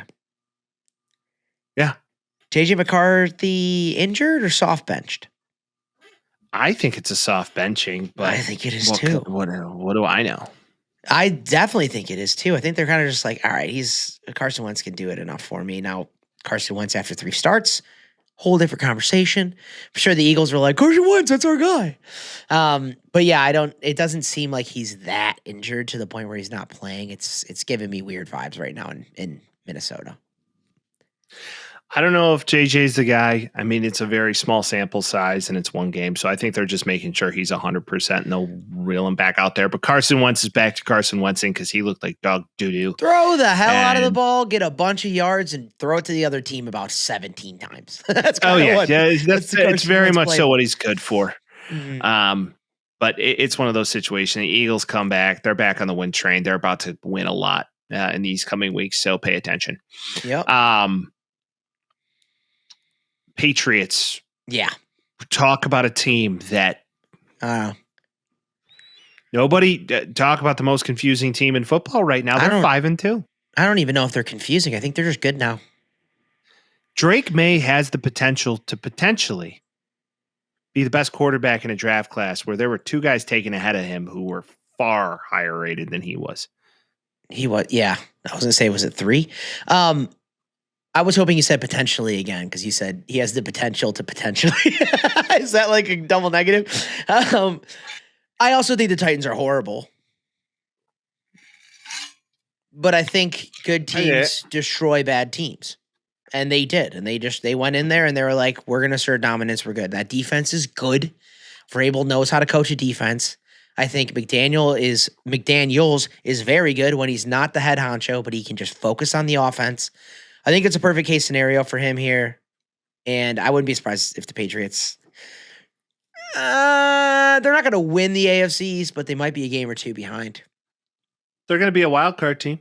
Yeah. It's just, are the Bills going to be able to right the ship? That's kind of where my Bills have had a couple pretty bad games. Josh Allen seemingly is thinking about life after football. Well, they had a bye though. They had a bye. You go through the bye. Get right by. You come back, get it right. And then you dial it and go. But that team needs to compete and make a big playoff run and get to a Super Bowl within Josh Allen's career.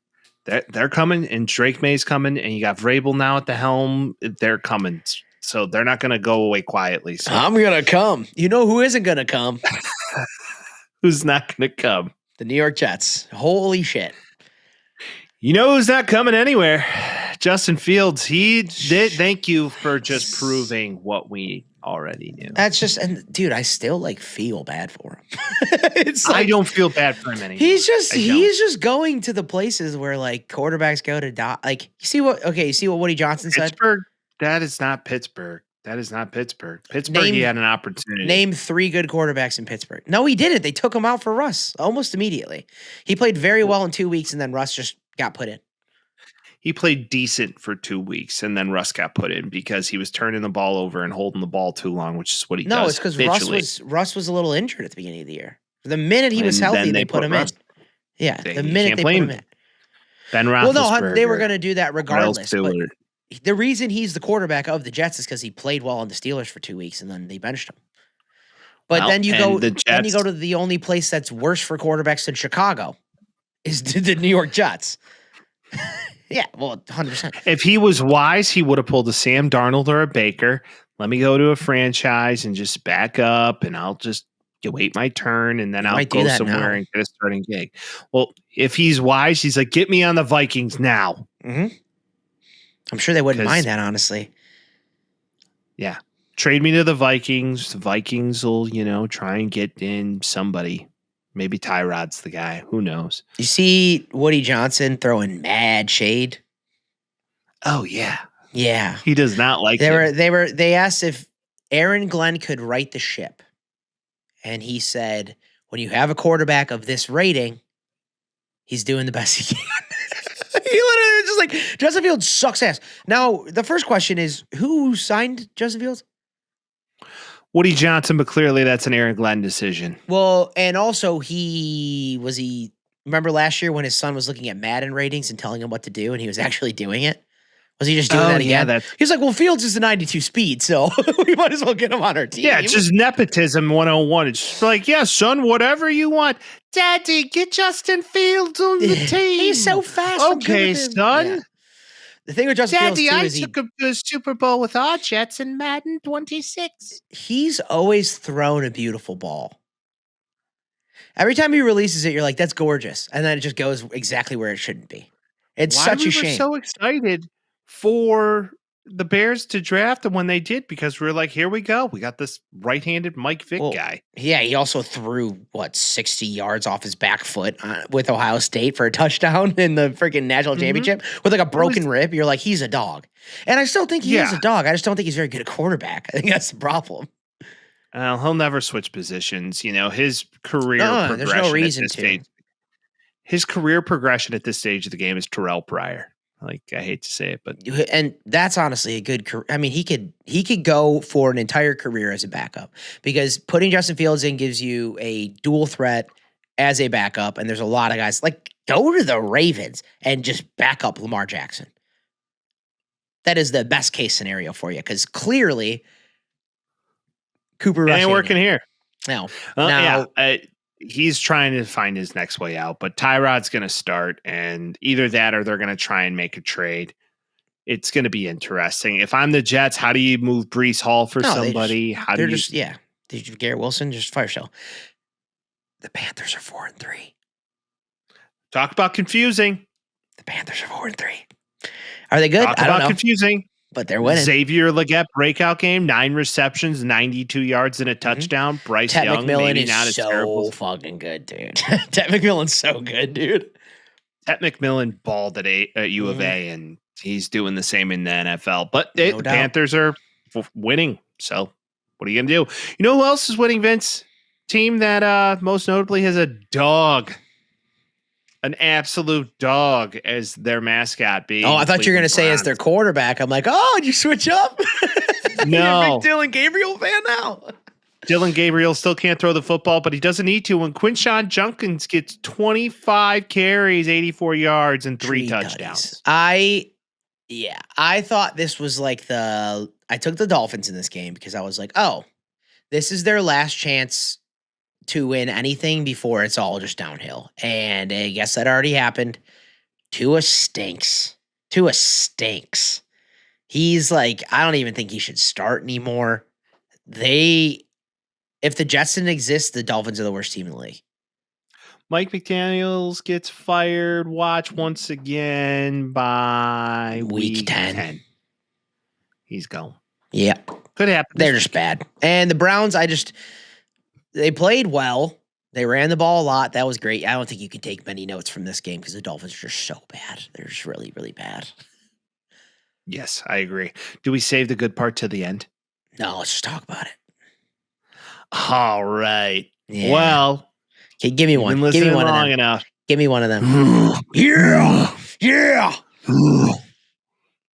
Is that a real bear? Bears victorious once again. We were wrong again. And since we decided to pick against our lovely Bears, the Bears are 4-0. Mm-hmm. And we're going to continue to pick against them as the season goes on. The rest of the year. Because I don't know what else to do. Because just keep to it. This just doesn't feel right. Bears win 26-14 against the Saints. 3 interceptions.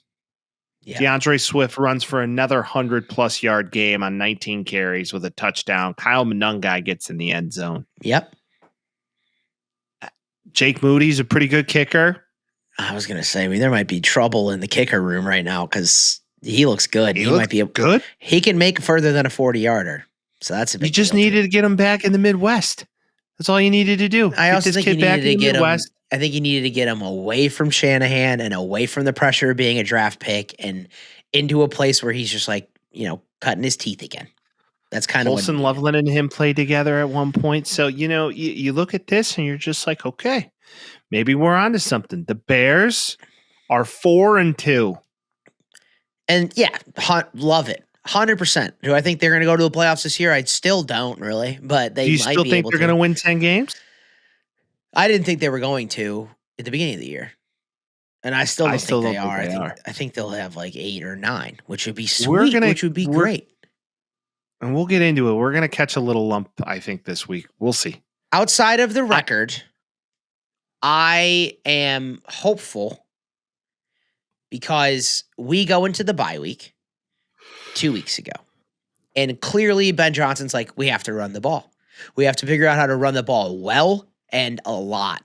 And the last 2 weeks has just been an onslaught of DeAndre Swift. Even McGinnon guy's getting in there. Like, he figured out how to run the ball. He's opening up the offense for everything. Caleb Williams has not looked incredible, but he's played well enough to win games. And DeAndre Swift looks like a Pro Bowl running back.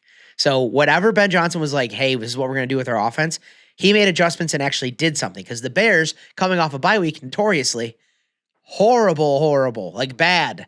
Every single time we'd lose, regardless of who we're playing. And these last 2 weeks, it was just like, okay, we got this. Now, they did start giving the game away. At the beginning of the third quarter there, you're like, uh-oh.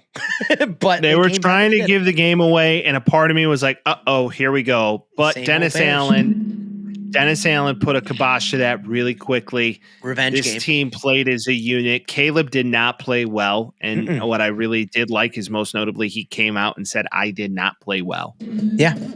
It was nice to see some responsibility out of him. I do believe that he still has a long way to go. Cole Kmet, most notably going on IR, or not IR, but he's on the injury report as of right now. And there's a back issue there. Same thing with Tremaine Edmonds. Or not Tremaine Edmonds. I was like, he had a pick. Yeah, I was like, Trey, I was going. Tyreek Stevenson looks great. Kyler Gordon, once again. I just don't like these silly nanny calls that the reffing has been horrible in the NFL this year, and I don't know what more to say. It's been I agree, garbage. But let me do a little flipsy daisy on that, baby. I didn't mind some of those. They were penalties. A couple of them were penalties. I didn't really mind them all that much. If you're going to talk about Colson Loveland getting fucking raked over the coals the past couple of weeks, yeah, we can. Just like terrible call after terrible call has gone his way. It's like that's not that guy's fault. No. But Jaquan Brisker, that hit on the quarterback, I'm like, I don't know if it was. But also I'm like, yeah, go and get it. Make sure they're scared that you're fucking coming, dude. Make sure tapped him in the head. Like he just brought his hand up to block his arm. But again, I hated that it happened, but bring some, like, Spencer Rattler's like, he's looking twice to see Jaquan Brisker again next time. Well, I like what we're doing. We're sending the heat. I love the aggressiveness by Dennis Allen. He sends a lot of secondary pressure. He always blitzes all the time, and I think it's awesome. Dayo Adangbo is not good at football. I would like to point that out. They paid a lot of money. They paid a lot of money to Dayo Adangbo, and he's not doing a lot. No, but Montez Sweat looks a hell of a lot better the last couple weeks than he has been. That was one game, but all right. I know, but I'm a little bit hopeful for the defense, for which I was not very hopeful for before. At least the secondary I was hopeful for. It was more the front line. You're like, what are we doing? And I think that they're turning correctly. And if their defense is really good, Dennis Allen's not going to get another head coaching gig for at least a couple of years. So just keep it going, stay on the team, and keep it going. Yeah, I like it. Cautiously optimistic. I'm staying where I've been the whole year. It doesn't matter what they do. I'm staying where I am. Cautiously optimistic. Joe Tooney, Jonah Jackson, Drew Dahlman, all looking to come together in the middle. Still got to figure out the tackles. Even though Darnell Wright looks like he's good. Yeah, they're moving in unison, which is nice to see for one time. Yeah. Okay. Chiefs won 31-0. Raiders. What do you? The Raiders are the third worst team in the league, and the Chiefs are going to win the Super Bowl again. That's kind of how I feel after this game. Now that they're getting other guys back, it's like they're just fucking good again. It is what it is. I hope you're wrong, but here we go again. I'm probably right. I'm probably right. The Colts go in to LA. And what happened, Vince? I said they weren't going to lose there twice. And boy, the Chargers look lost and the Colts look really good at football. This was a heat check game for me. I was like, I'm going to heat check the Colts. I don't think they can win it. I think they're legitimately good.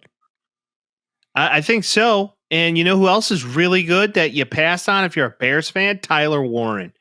4 receptions, 69 yards, a touchdown. He also threw a touchdown. I don't know what more to say about this guy. People are really pissed. We were pissed when he didn't get drafted, and Colson Loveland did too. He looks a lot better than him. It is what it is now. But yeah, he looks good. You know who's made a comeback? Remember Amir Abdullah?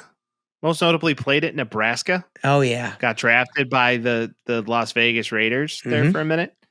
Yes, we're still pretty good at football. And Jonathan Taylor is the best running back of the season.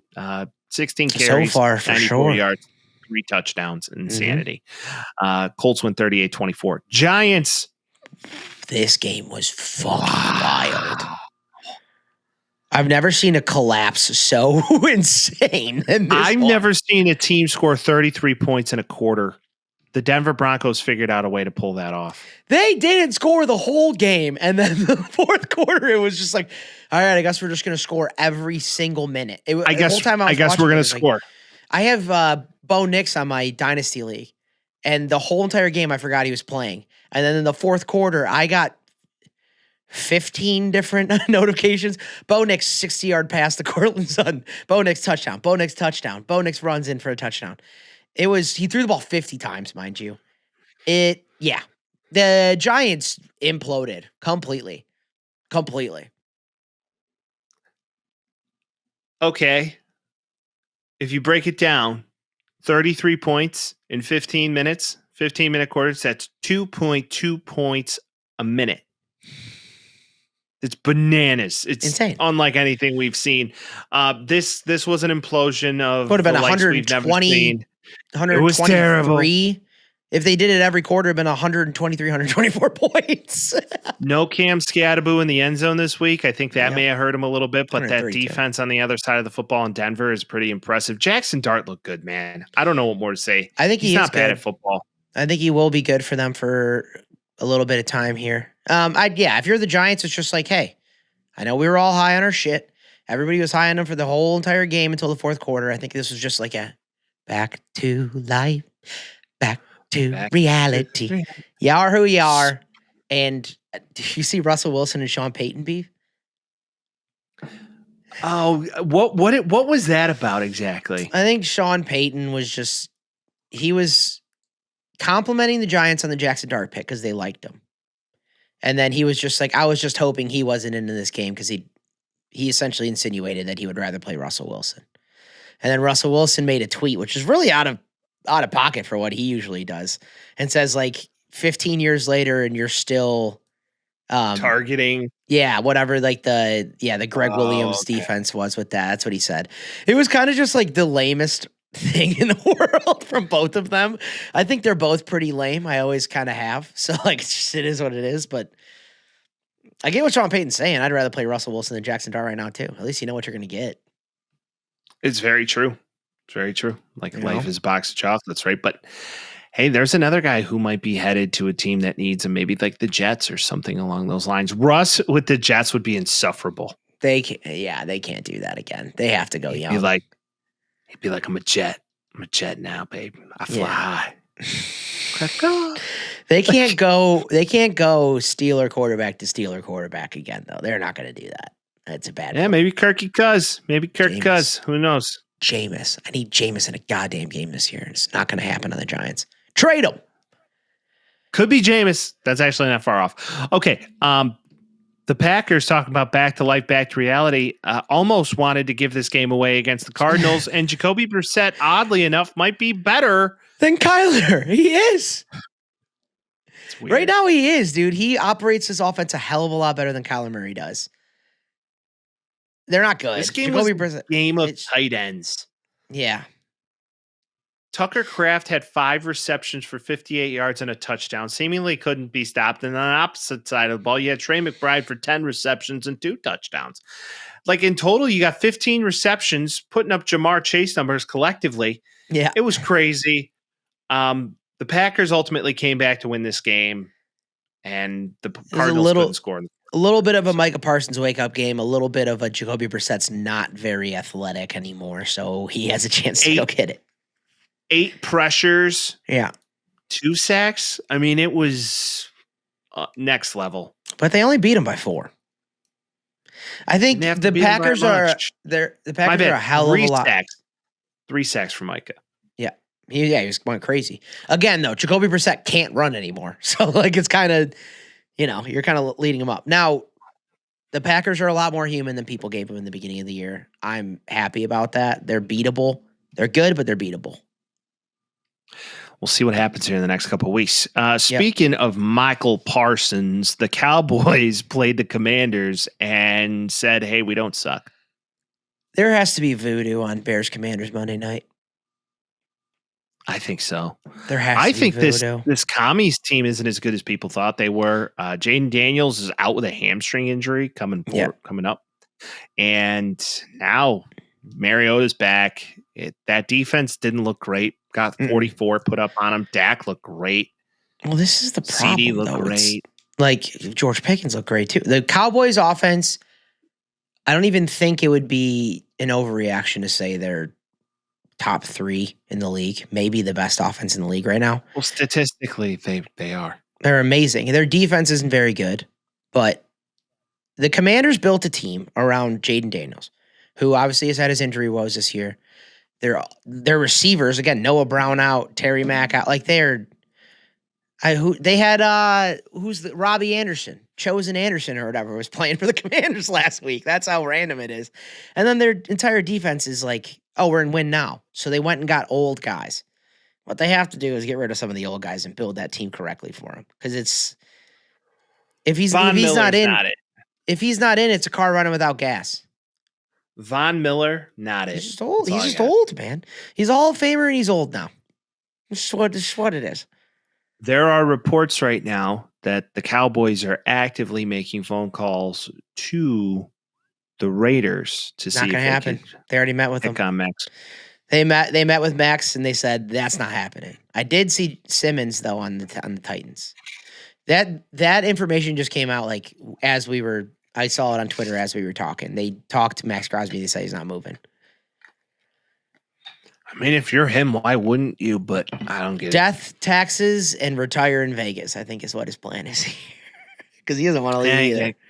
Be the best player on a shitty team or be the best player on a mediocre team. I don't know what more to say. Right. Okay.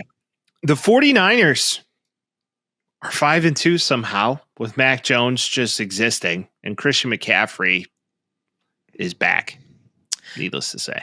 McCaffrey is just catching the ball at an insane clip. I think he's the 6th best wide receiver in the league right now. Statistically, he's the 6th best 7 wide receptions receiver. He's a running 72 back. yards. Yeah. And Mac Jones is helping them win games. He's not winning them for them, but he's helping them win games. The Falcons, speaking of confusing teams, there's another one. Are they good or no? No. I don't think Michael Penix is that good. Be, though. I don't think he's bad, though, either. I don't think you can really blame him. They're not a very disciplined team. That's what it feels like, yeah. I don't know what more to say. They have some games that come out and they look great, and Penix looks like the second coming of something, and then you have games where he's just doo-doo. Yeah, they're up and down a lot. We need to get them on some suppressors. Does Purdy come back next week? I don't know. Mac Jones did not look good. I mean, he's just a kind of a game manager. He's not losing them games. I think, but Shanahan did that with the quarterback into the Super Bowl. Now you got Fred Warner out the rest of the year, and Bosa's playing hurt, and now you got Kittle back, but one thing will lead to another. Pablo Torre does all those podcasts about he did the Clippers one with Kawhi. He did Jordan Hudson. He does investigative journalism. Oh, didn't Jordan Hudson? We didn't talk about that during college football. She got caught on a hype mic telling Bill what to say about defense, which is the most comical shit ever. Hilarious too. It was random shit. She's like, should we even call that an end zone? It's that's what they call it. And then you see the interview with Patricia too. Patricia's just I hate this lady, but he's getting some primo, so we're just gonna let it go. She's just overly aggressive with the whole. It's like a business when they get the new ear of like this person that they Yeah. really liked, and The then new they bring wonder her in. child. But, Yeah. like the new wonder child, like, oh well, did we think about scoring? Yes, Jordan. We Oh did my years god! ago. Oh I my know. god! What? No Dingus. way. That's She really thinks outside the box, though. he's just getting some primo credit cards, so it is what it is. What are you gonna do? He's getting some primo meow. Good for him. Keep it up. They're all right, but 49ers win. Yep. Buccaneers. Man, Mike Evans thought that he was going to get to 1,000, but not going to happen. No. Broke his collarbone and got a concussion in the same play. And the Lions, pretty good at football. I was gonna say I think this is more of a Lions are good at football than the Bucks aren't as good as we thought. I think the Lions are really good, and I think they replaced their defensive coordinator, specifically, really well because their defense is playing off the chain right now, especially against a team that's been very effective on offense all year. I think the Lions are going to win the division. I think the Lions have a chance to push it again this year. And I think Aiden Hutchinson's really fucking good. I know, crazy, but I think he is. All crazy things to believe in. The Bucks just, I think, got caught in a situation where That's what it is. they had chances to be in this game, but they didn't have the talent to do it. And the defense on the opposite side of the ball is insane. I had this thought the other day. Todd Bowles, where did he coach before the Bucks? Jets. Sam Darnold, where did he get drafted? Jets. You can't blame anybody that plays for the Jets. It's the Jets' fault. Yeah, that's true. They can leave Jets' fault. and be a successful coach. They can leave and be a successful quarterback. Anybody that leaves the Jets is better off. It's really crazy. Hey, Baker, Browns. I mean, Browns, same ideas. Yeah, right. You just go. It's Same just, it's just, I think he's a good coach. And after the Jets, I was like, this guy's never getting another head coaching job ever. And now he's the coach of what? Top 3 team in the NFC? Well, Bruce Arians and him are super tight, and Arians is still a part of the organization at the Bucks, and that'll always remain. But they'll come back. You know, you hope Emeka Ibuka gets back soon. Chris Godwin, all these guys who were kind of playing hurt, come back fully healthy. And I think what they having a hard time. Yeah, hard time. And once you get one dimensional, the game's over. But what happened to Ken Wisenhunt? I don't know. I haven't talked to him recently. Where is he now, Ken Wisenhunt? He was huge for I don't know. He was huge for the Cardinals before Birds. Bruce Arians. Yeah. Yeah. Where is he at right now? See. Oh, nowhere. Good for him. Yeah. Right off in the sunset. You don't want that he's an smoke no offensive more. analyst for Penn State. Fun fact. There you go. Gotta love it Ken. for him. That's a difficult position to be in right now. No, I'm assuming he doesn't have a gig, but He I might digress. not. Seahawks, Yeah. really good at defense. Sam Darnold, really good at football. So is JSN. Wow. Yeah. Kid He's jumps like, out of the gym. he's the best receiver in the league this year so far. And also, Texans cooked. I think Is so. man. Stroud, is it over? After Stroud sunned Caleb, it was just all downhill from there. Well, similar to the Dolphins, I was like, I'm going to pick the Texans here because this feels like a game on Monday night that they have to come in and win if they're going to be legitimate. And they didn't. So I just can't pick them anymore. They're not good and they can't run the ball. And on the other side, it's like every week the other guy is good. It's Kenneth Walker's good this week, Zach Charbonnet's good the next week, and then they just keep flip-flopping. And it works. They're 5-2, man. Sam D, pretty good at football. I just don't agree. like these armchair quarterbacks, which is not saying we're far off. We are exactly that. Literally, we're armchair, dude. I got a couple here too. Yeah. But these guys were like, you should have never got rid of Sam Darnold in Minnesota. You blah, blah. Sam Darnold wasn't going to get re-signed. No. They believed in JJ. It just They wasn't gonna drafted happen. JJ. Yeah, and Sam Darnold probably wouldn't have had a lot of play either if JJ was healthy. They probably would have just ran with JJ right away. They were ready for him. He got into a scenario where he was very good, and then he had an insane year, and then absolutely imploded in the playoffs. This is my concern, is that he's going to have a pretty good year this year, and then they're going to go to the playoffs again. He's going to suck again, and that would suck. That wouldn't be a surprise whatsoever. No. You want to know what is a surprise if you're the Texans? Since you lost Mixon, it's been downhill. Yeah. But Woody Marks is getting some looks out here. Yes. Former USC King. And 10 carries, 15 yards, caught a touchdown. Best used out of the backfield as a receiver. You know you're going to have problems, though, when CJ Stroud only rushes for 5 yards. Or 25 yards. Yeah, he barely did anything. Where's Chuck? Like, it's a mess. But I will say, compare the statistics between CJ Stroud and Caleb Williams after that Texans game last year, and it gets pretty fucked up.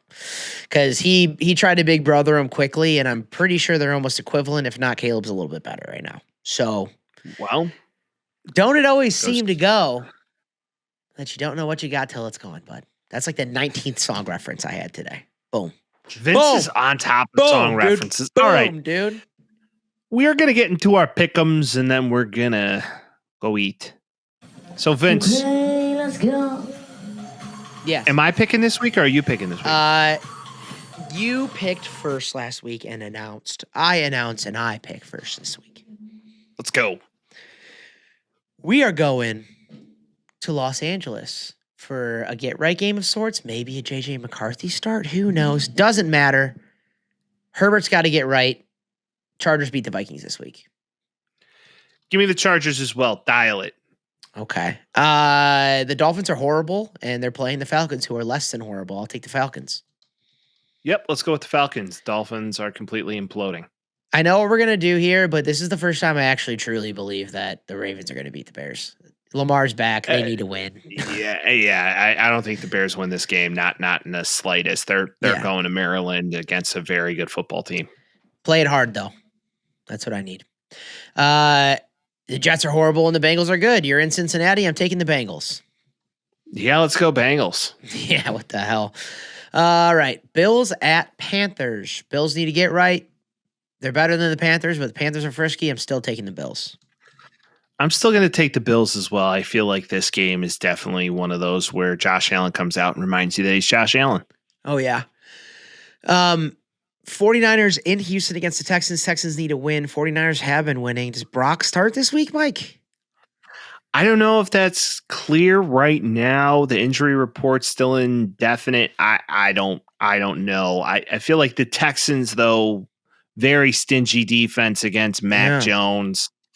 Really, got ran on pretty well last week. And that's against DeMeco the Seahawks. Ryans' bread and butter, buddy. I'm taking the Niners. I'm going to take the Texans on this one. I'm feeling the Texans. Okay.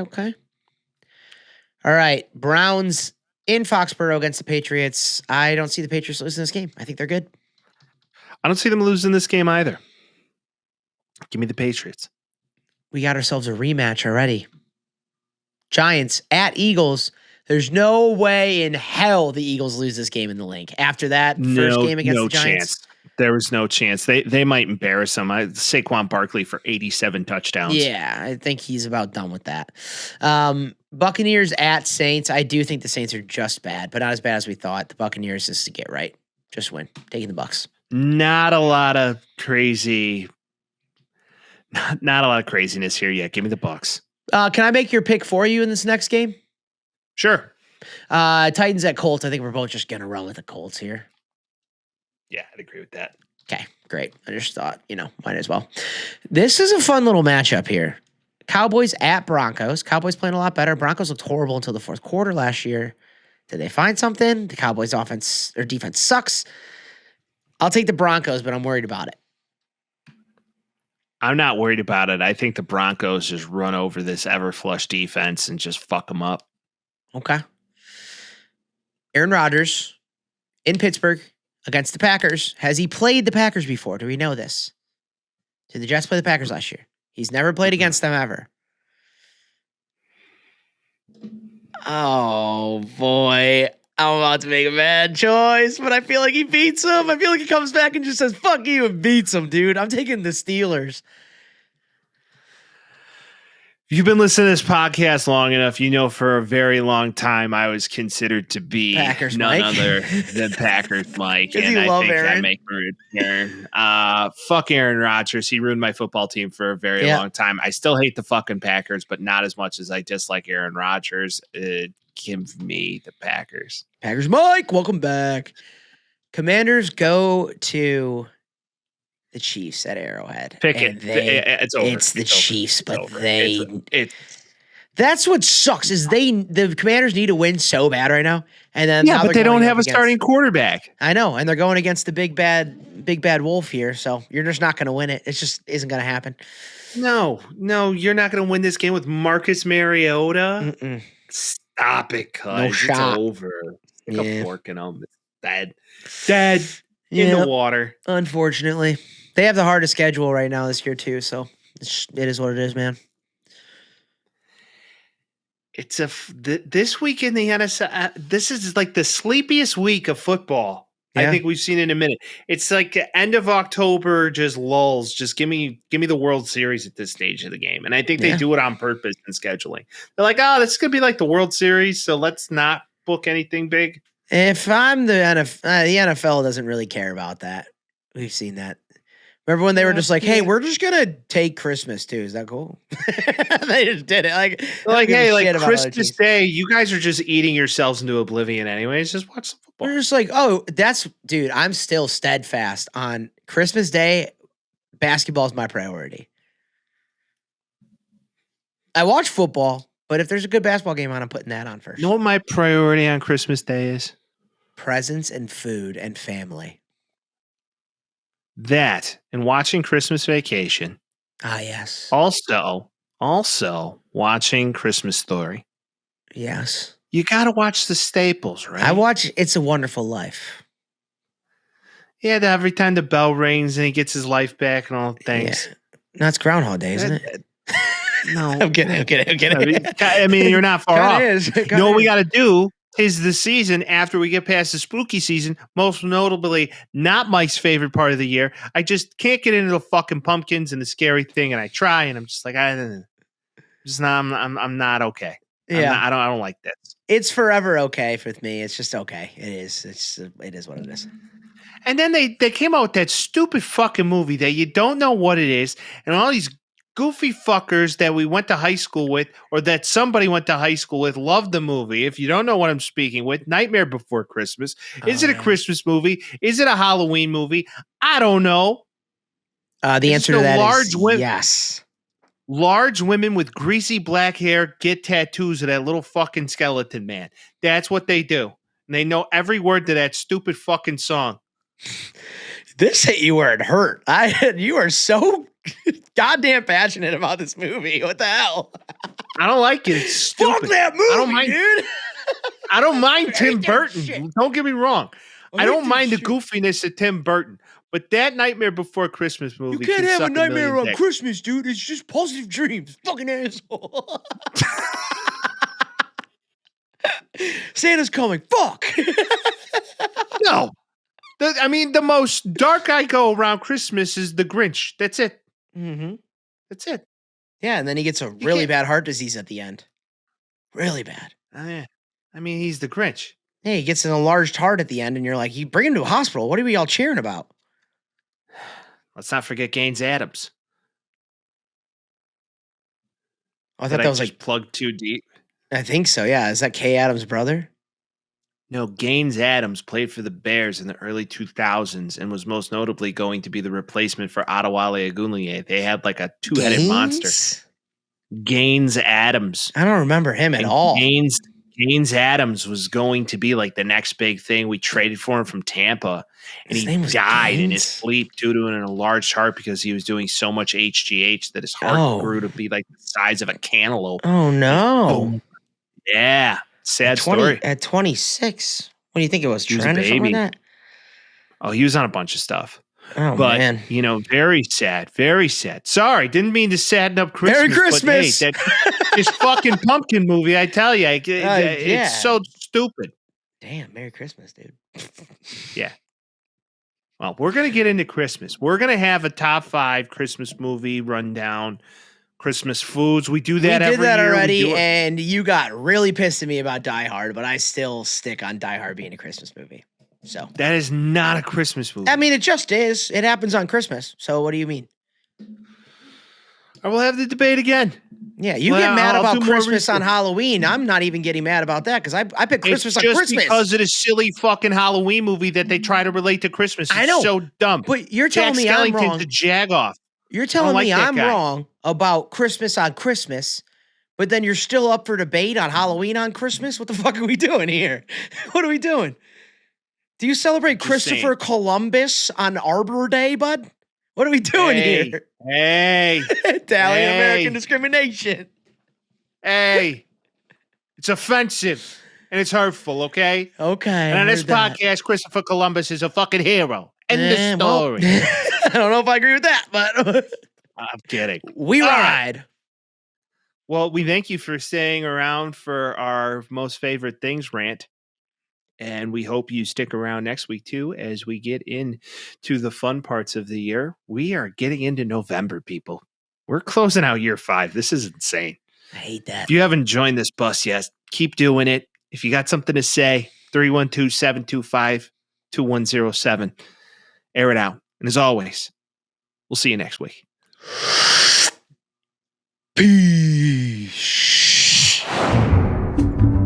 Talking Tales with Mike and Vince. Oh, you know. Jazzy beats while we dispense. Yeah, you know.